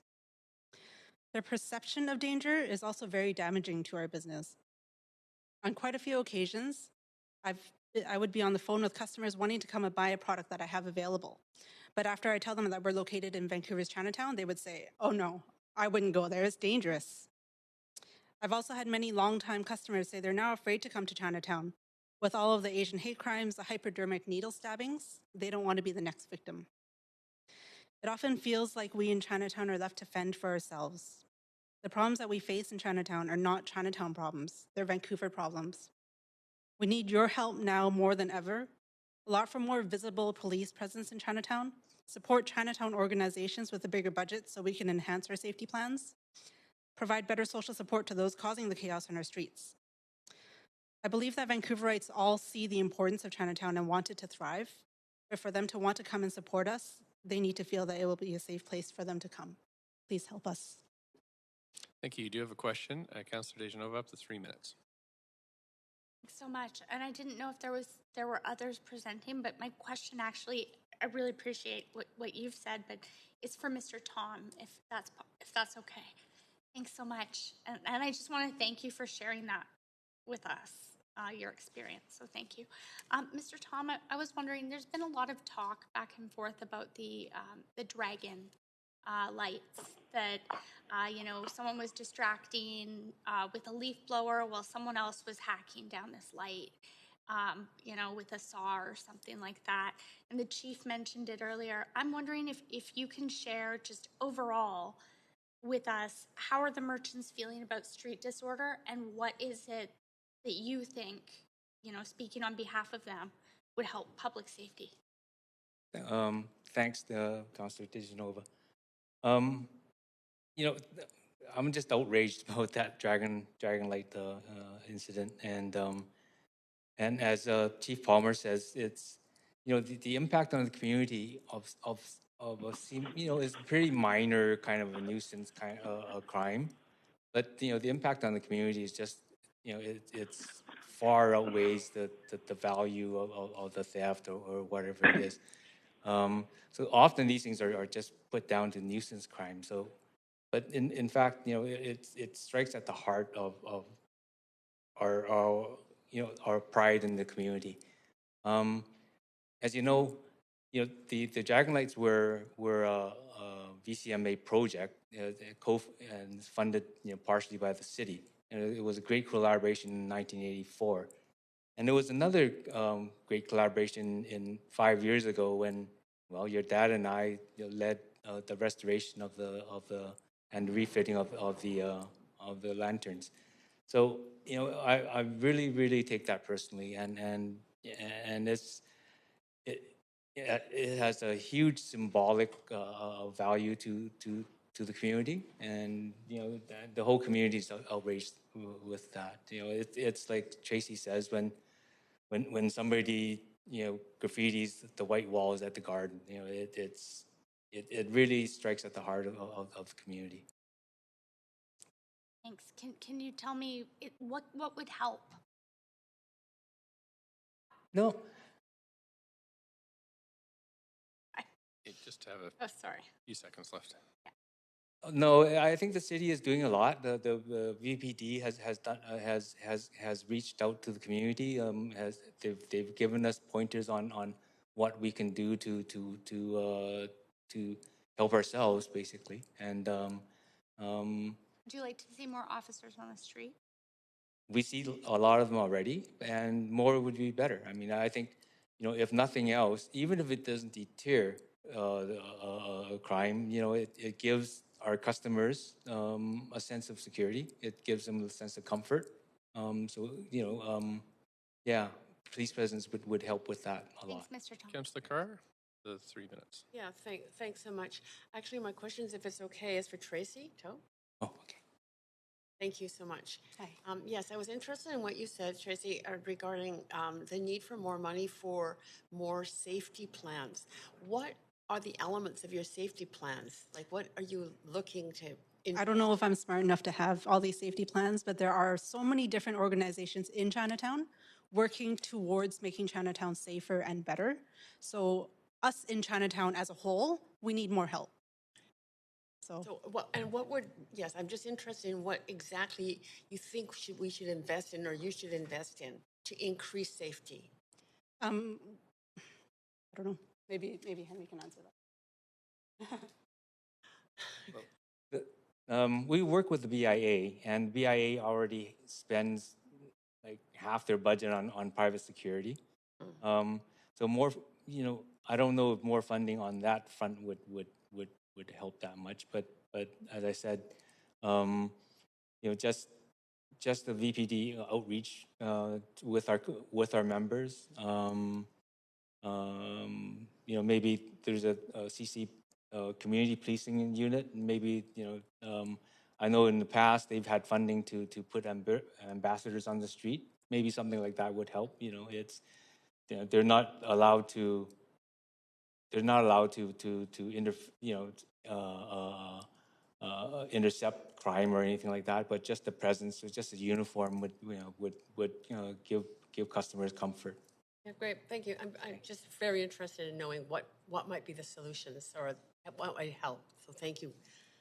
Thank you so much for your time this evening. That's it for questions. Appreciate you coming in today and waiting for your turn. Thanks very much. We're going to move on to Speaker E on the public speakers list, Vincent Kwan. We have Vincent Kwan. Hello, everyone. Yes, please go ahead, up to 5 minutes. Thank you. Again, my name is Vincent Kwan, the Executive Director of Strathcona BIA. I want to thank Mayor and Council for the opportunity to speak on this very important topic. First off, I'm not going to deny the fact that I'm somewhat nervous about this opportunity to speak to Mayor and Council today, but mainly because I find that public safety has unfortunately become a topic that is not always easy to have an objective conversation on as a society together. It is a big topic because public safety affects everyone every day. And it is a big topic because any holistic solutions or actions that we can take requires to include discussions around prevention, enforcement, and looking at various root causes. But given 5 minutes, I have to be very focused. My goal today is not to pretend to solve public safety. I have one goal, and that goal is to advocate for the city to develop a citywide public safety baseline. A baseline is a set of measurable indicators that can serve as a starting point for comparing public safety trends and the progress that we can make over time. The baseline will measure at minimum two things. One is where we are right now in terms of the state and public sentiment towards safety. The other thing is public expectation on where we should be as target in terms of the minimum level of acceptable public safety. Clarity on both of these things are important to set healthy public expectation around outcomes. Without them, we will always be working with a moving goalpost when we speak about these issues with different terminologies. Having a baseline for public safety does not mean we will all agree on everything about every single policy. Having a shared baseline on public safety means we can all have an objective way to measure changing state and the changing feelings towards public safety, and understand how we can set tangible targets for improvement so that we can commit resources and take timely actions. The baseline gives the general public a shared expectation. And this would add objectivity when we speak about compassion and accountability. So where do we look to set this baseline for public safety? Whose safety set this baseline? Of course, there are many people, groups who are particularly vulnerable targets to crime and violence, and who should be definitely included. And there are many people who may find, speaking in a public forum like this highly intimidating, or they might not feel eloquent speakers in English, and they might not feel comfortable sharing their thoughts publicly. And these are the people whose voice we don't often hear, but their sense of safety is of equal importance. But just to be solution-oriented today, if I can take a stab at this, and I'm wearing my BIA cap on, one suggestion is to set this baseline by looking at two groups in our community: the seniors and the small businesses in our community. Both, I feel, are vulnerable to public safety. Let's be more specific. When I talk about safety of seniors, I think about my Auntie Jenny, who is 65 years old and lives in Strathcona. As an example, if she hesitates about her safety when walking alone for half an hour in a particular neighborhood, that is an indicator for concern. And ask 500 seniors across different neighborhoods throughout the city, about their sense of public safety. Senior sentiment on public safety can be one critical and effective measurement of the baseline. Another critical measurement of baseline on public safety is whether businesses throughout our city can operate safely without concern for public violence, break-ins, and vandalism. For setting this part of the public safety baseline, I hope Mayor and Council can direct a team of cross-departmental city staff to partner with all BIAs in the city.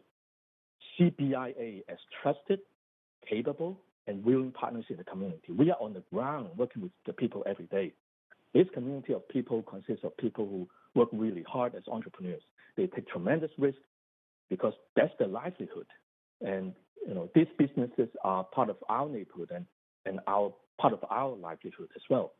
Let's work with the BI and set the baseline for public safety. Partner with the BI to regularly evaluate progress made and implement innovative programs. Make BIA part of the holistic coordination that was mentioned earlier tonight.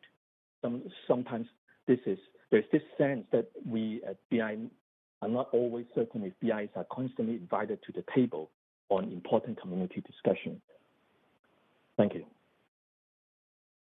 Thank you so much for your comments. I don't see anybody on the queue for questions for you, so I'll thank you, and I'll just move on to the next speaker. Council, we are at 20 minutes to 10, and we have Partap Sahoda is speaker number F. Hello? Hi there. You have up to 5 minutes. Yep. Hi, you have up to 5 minutes. Great, please. thank you. Okay. Mayor and Council, thank you for letting me have the opportunity to speak tonight. My name is Partap Sahoda, and I'm the Executive Director at the Collingwood Community Policing Center. I'm joined by Jose Abando. Chris Talou, the founding Executive Director, opened the Community Policing Center with the support of the City of Vancouver, the Vancouver Police Department, and the Renfrew Collingwood community in 1994. At that time, the late Chief Ray Canwell and Chris Talou wanted to try a new model of community policing, which involved community working with the police, where CPC acted as a bridge between the police and the community. The Collingwood catchment comprises of multiple communities, including Mount Pleasant, Killarney, Cedar Cottage, Renfrew Collingwood, Fraserview, and Champlain Heights. We have over 180,000 people in our catchment. We have had and continue to have the lowest crime rates in the city in our catchment. The Collingwood Community Policing Center is involved in community development. The mission statement of the Collingwood Community Policing Center is that the Collingwood CPC is committed to building strong, safe, livable, and inclusive neighborhoods for all. The CPC often takes the lead, bringing community members together to create solutions so that development enhances the neighborhood. We are involved with 6 social housing projects: the Biltmore, Kingsway Continental, Sarah Ross House, Naomi Place, Burnham Place, and Koyatsu, which is on Broadway and Fraser. The purpose of the Collingwood CPC is to educate the community about crime and safety issues and to actively involve them in community-based solutions in partnership with the CPC and the stakeholders. During the pandemic, we managed to remain operational with our staff in the office. Working with our Collingwood BIA, arrangements were made to have our Guardian Patrols, which is the business liaison, to continue checking the well-being of the businesses by having a mobile patrol out in the neighborhood while COVID protocols were being observed. Our success is due to our relationships to our community and our partners working together to resolve issues in our catchment. The open line of communication guarantees that any issue will be addressed when people are aware of its existence. We work with the City of Vancouver, the Vancouver Police Department, Transit Police, all CPCs, all neighborhood houses in our catchment, the community centers in our catchment, ICPC, and other stakeholders. We do not have the same issues as the other communities because through years we have addressed these same issues, and by doing so, they did not build up now to create serious concern for some communities in Vancouver. During the pandemic, we were able to find a solution to one of the problem premises that was ongoing for 10 years. With the help of 4 District 3 NPOs and Block Watch, we found new, innovative ways to address the issue. The crime rate dropped as a result of the community, the CPC, and the police working together.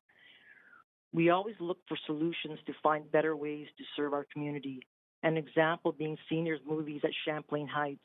We do the event in partnership with Champlain Community Center.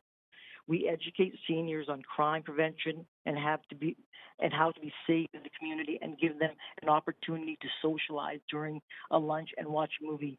Building these relationships is so important to what we do. Recently, City Council approved a pilot project called Better Together Neighborhood Collective Action Pilot for Mount Pleasant. It is a roundtable. The objective is to improve access to support services for equity-denied individuals and those experiencing unsheltered homelessness in the local neighborhood, improve sense of safety and connection for all neighbors, and reduce stigma against people experiencing homelessness and other equity-denied people, maintain neighborhood cleanliness, improve communication between community organizations such as BIAs and residents. We look forward to being a part of it. Thank you. Thank you for your time tonight. Yes, we don't have any questions for you, but thank you for calling in. Council, thank you so much. We do have thank you. Thank you. We do have 2 folks who have been sitting here all night that are in person that I'd like to get to tonight. So that would take us to Zephyrina Glaris. I'm not calling you yet, but I'm just saying anybody else that's after that. Speaker number 2, Eddie Elmore. 3, Lorraine Lowe. Richard Flynn. We won't get to you, so I just want to let people know that are later on the list that you're more than welcome to listen in, but we probably won't get you this evening. And if the clerk's can remind me, when is the next day? May 10th. Right, so May 10th probably at 3 or 6 p.m. We'll decide as a council. We'll inform you of when your time will be able to come. Thanks Need very a much. motion to extend, Mayor? Well, we have 61 speakers. No, I meant a motion to extend Well, to I hear think from if we're the. good, we can probably make it through the 3 speakers. So I'll just go with Terry Smith as Speaker G. Good evening. Hi there. You have up to 5 minutes. Thanks for calling in.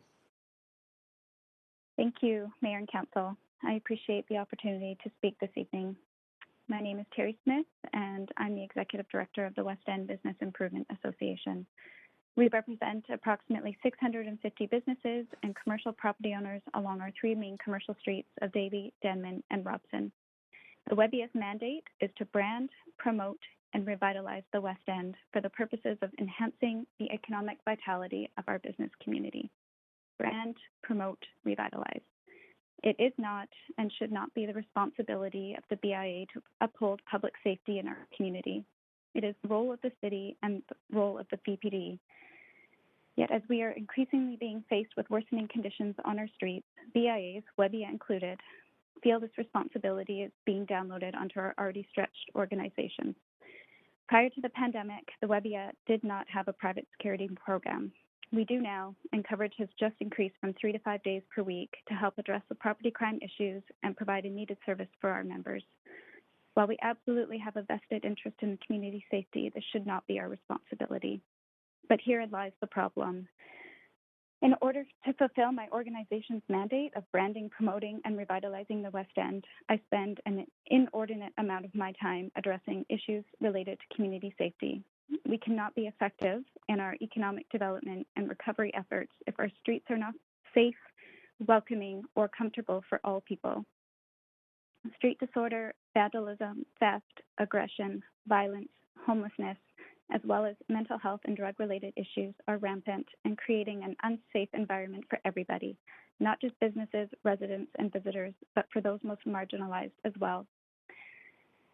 In all my 19 years of working in the BIA realm, I have never had an unhoused member of the community die on the street before. This year we have lost 2, and this simply is not okay. I have also never heard such frustration, anxiety, and fear from businesses and their employees as a result of the above noted issues and repeated victimization.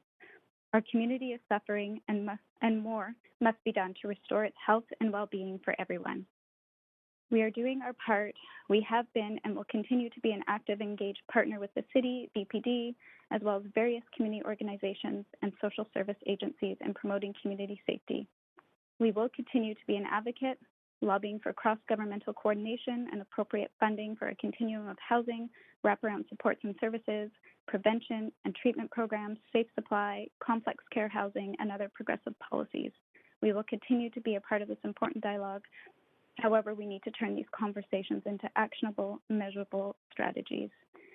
Enforcement, treatment, and prevention, in addition to harm reduction, are key pillars to a successful, holistic community safety strategy. Acts of crime do need to be assessed and dealt with accordingly at the municipal, provincial, and federal levels because our current system is broken and not working for anyone.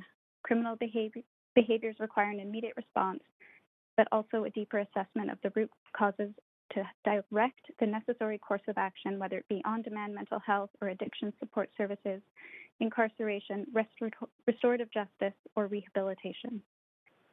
Once again, thank you for the opportunity to participate in this evening's special council meeting. Thank you. Thank you so much. There are no questions for you, so I am going to move to the next speaker. We have Nicole Mushi. Sorry if I've mispronounced your last name.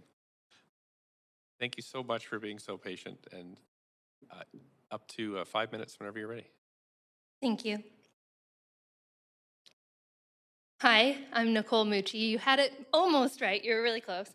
Thank you for having me here tonight. My pronouns are she, her, and I am speaking on behalf of Union Gospel Mission to share our thoughts on the reported increase in random violent attacks in Vancouver and to offer our insights for your consideration in looking at some systemic solutions. We want to extend our gratitude to many of the departments who are no longer here, like ACCS, VCH, Parks and Rec, and more, for their continued work in our sector as well. We have noticed a disturbing trend. Simply by being associated with the downtown east side or by looking out of place in various neighborhoods around Vancouver, many equity-denied community members have become targets of violent crime. We only need to look back to July 2021 when an elderly man who was panhandling in Yaletown was violently attacked, despite him walking away after his request for change was rebuffed. Regardless of socioeconomic status, everyone in this city deserves to feel safe. There is a major perception that the majority of those responsible for violent crimes hail from the downtown east side. And yet, statistics indicate a different truth, and that was shared earlier tonight by various stakeholders. The downtown east side is often conflated as a dangerous place filled with very dangerous people. Crime certainly happens in the downtown east side. We're not denying that. We acknowledge that wholeheartedly. But we also know that the downtown east side has an entire neighborhood of folks who are really citizens of the city. They are trying very hard to participate actively and often face systemic stigmatization as a result of where they live. There is a huge issue with conflating criminality with poverty, and the systemic stigmatization happens often without recourse. Most recently, we can point to the fact that hundreds of people and businesses lost access to their mail being delivered daily due to a perceived fear of safety. While a temporary solution to that was reached, we also saw that the community had to come together and demand their dignity rather than being consulted to solve that problem in the first place. The truth is that when communities like the downtown east side are dehumanized consistently, predators will take advantage of an inequitable situation. It's a lot easier to prey on those who appear to have less social value than to commit a crime in their own neighborhood where it might be noticed more. We know that happens. We've seen it happen many, many times. We can look back to Robert Pickton as an example.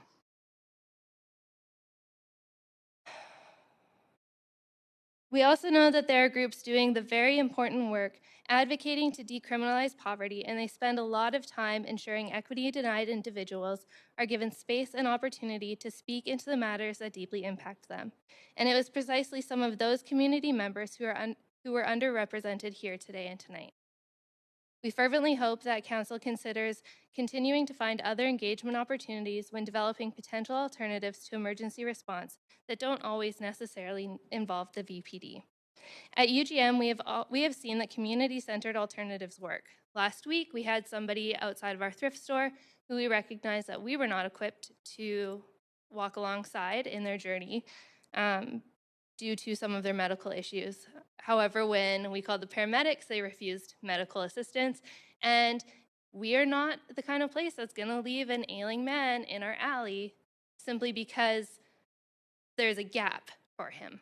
So we called the commercial CPC, I've got the wrong name, Woodlands, I think, and they showed up. Within 30 minutes, they had had a really meaningful conversation with this gentleman. We got him some fresh clothes, and we figured out where he needed to go, and he got there.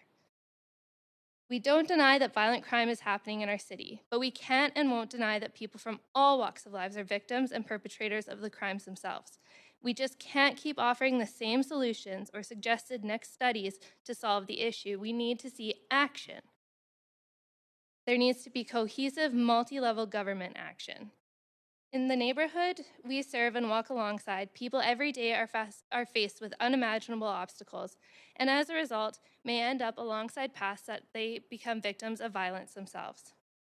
And until the root causes, like mental health, like providing housing, affordable housing, addressing the fact that it's impossible to find affordable housing because of OAC and CCP and the many different, I'm gonna run out of time, but the moral of the story is what we need to see is systemic, multifaceted groups coming together, addressing the gaps in the system, and recognizing that no matter what we do, if we don't do something, it's going to keep happening. Thank you. Thank you. You do have a question from Councillor Swanson. Councillor Swanson, please go ahead. Yeah, thanks so much for coming in, Nicole, and providing a balance, trying to balance the perspective out a little bit here. I really, really appreciate it. Do you think that we can police our way to safety? No. So, brevity is good. A while back, we passed a motion at council over almost 2 years ago, actually, that called for the city to come back, the city staff to come back with a budget and a timeline for replacing police services in the areas of homelessness, sex work, drug use, and mental health with community-led services. If we could do something like that, do you think it'd help? I think that Constable I'm sorry, I forgot his last name because I'm very tired. Constable Palmer. I almost called him Adam. Constable Palmer was right in what he said, in that you can't completely get your way out of the issue simply by policing, but you also can't completely derail the policing system because they are an important aspect to a fully functioning society. And UGM as an organization recognizes that and respects the important relationship that we have with the police, because they have assisted us in situations and helped keep our outreach workers and our community members safe. Because the important thing that I'm here to say is, like ACCS Singh said earlier, they're really vulnerable members of our community who are 7 times more likely to become victims of violent crime. That means that when they aren't able to be here to speak to the crime that they are having committed against them, we need to speak up for that, and we need to work together to find a solution. Thank you. Okay, thank you, dear. Thanks, Councillor Swanson. Thank you so much. That's it for, Councillor Dejanova, you have No, I was just going to move a motion to extend. You said we have one more in-person speaker. Sure. Do we have a seconder for that? Oh, wait 1 second.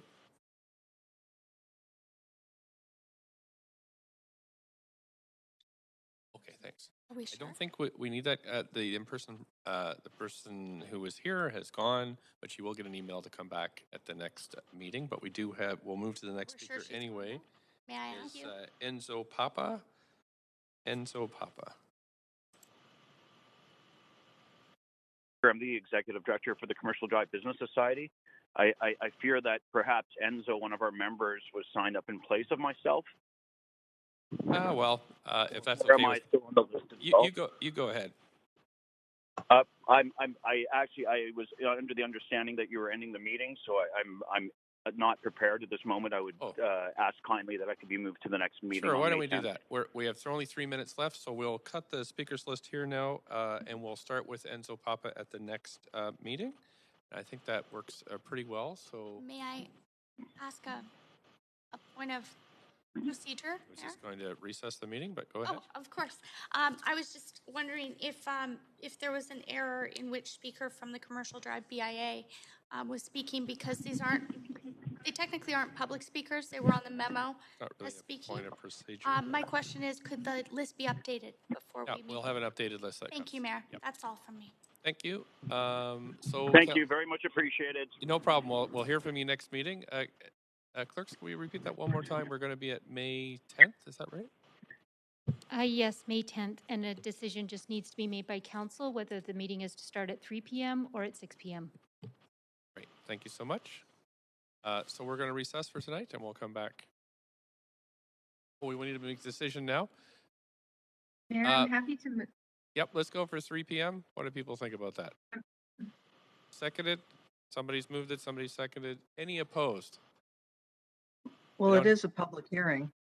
It's not a public hearing. I haven't heard any opposed. Are we okay with 3? Okay, great.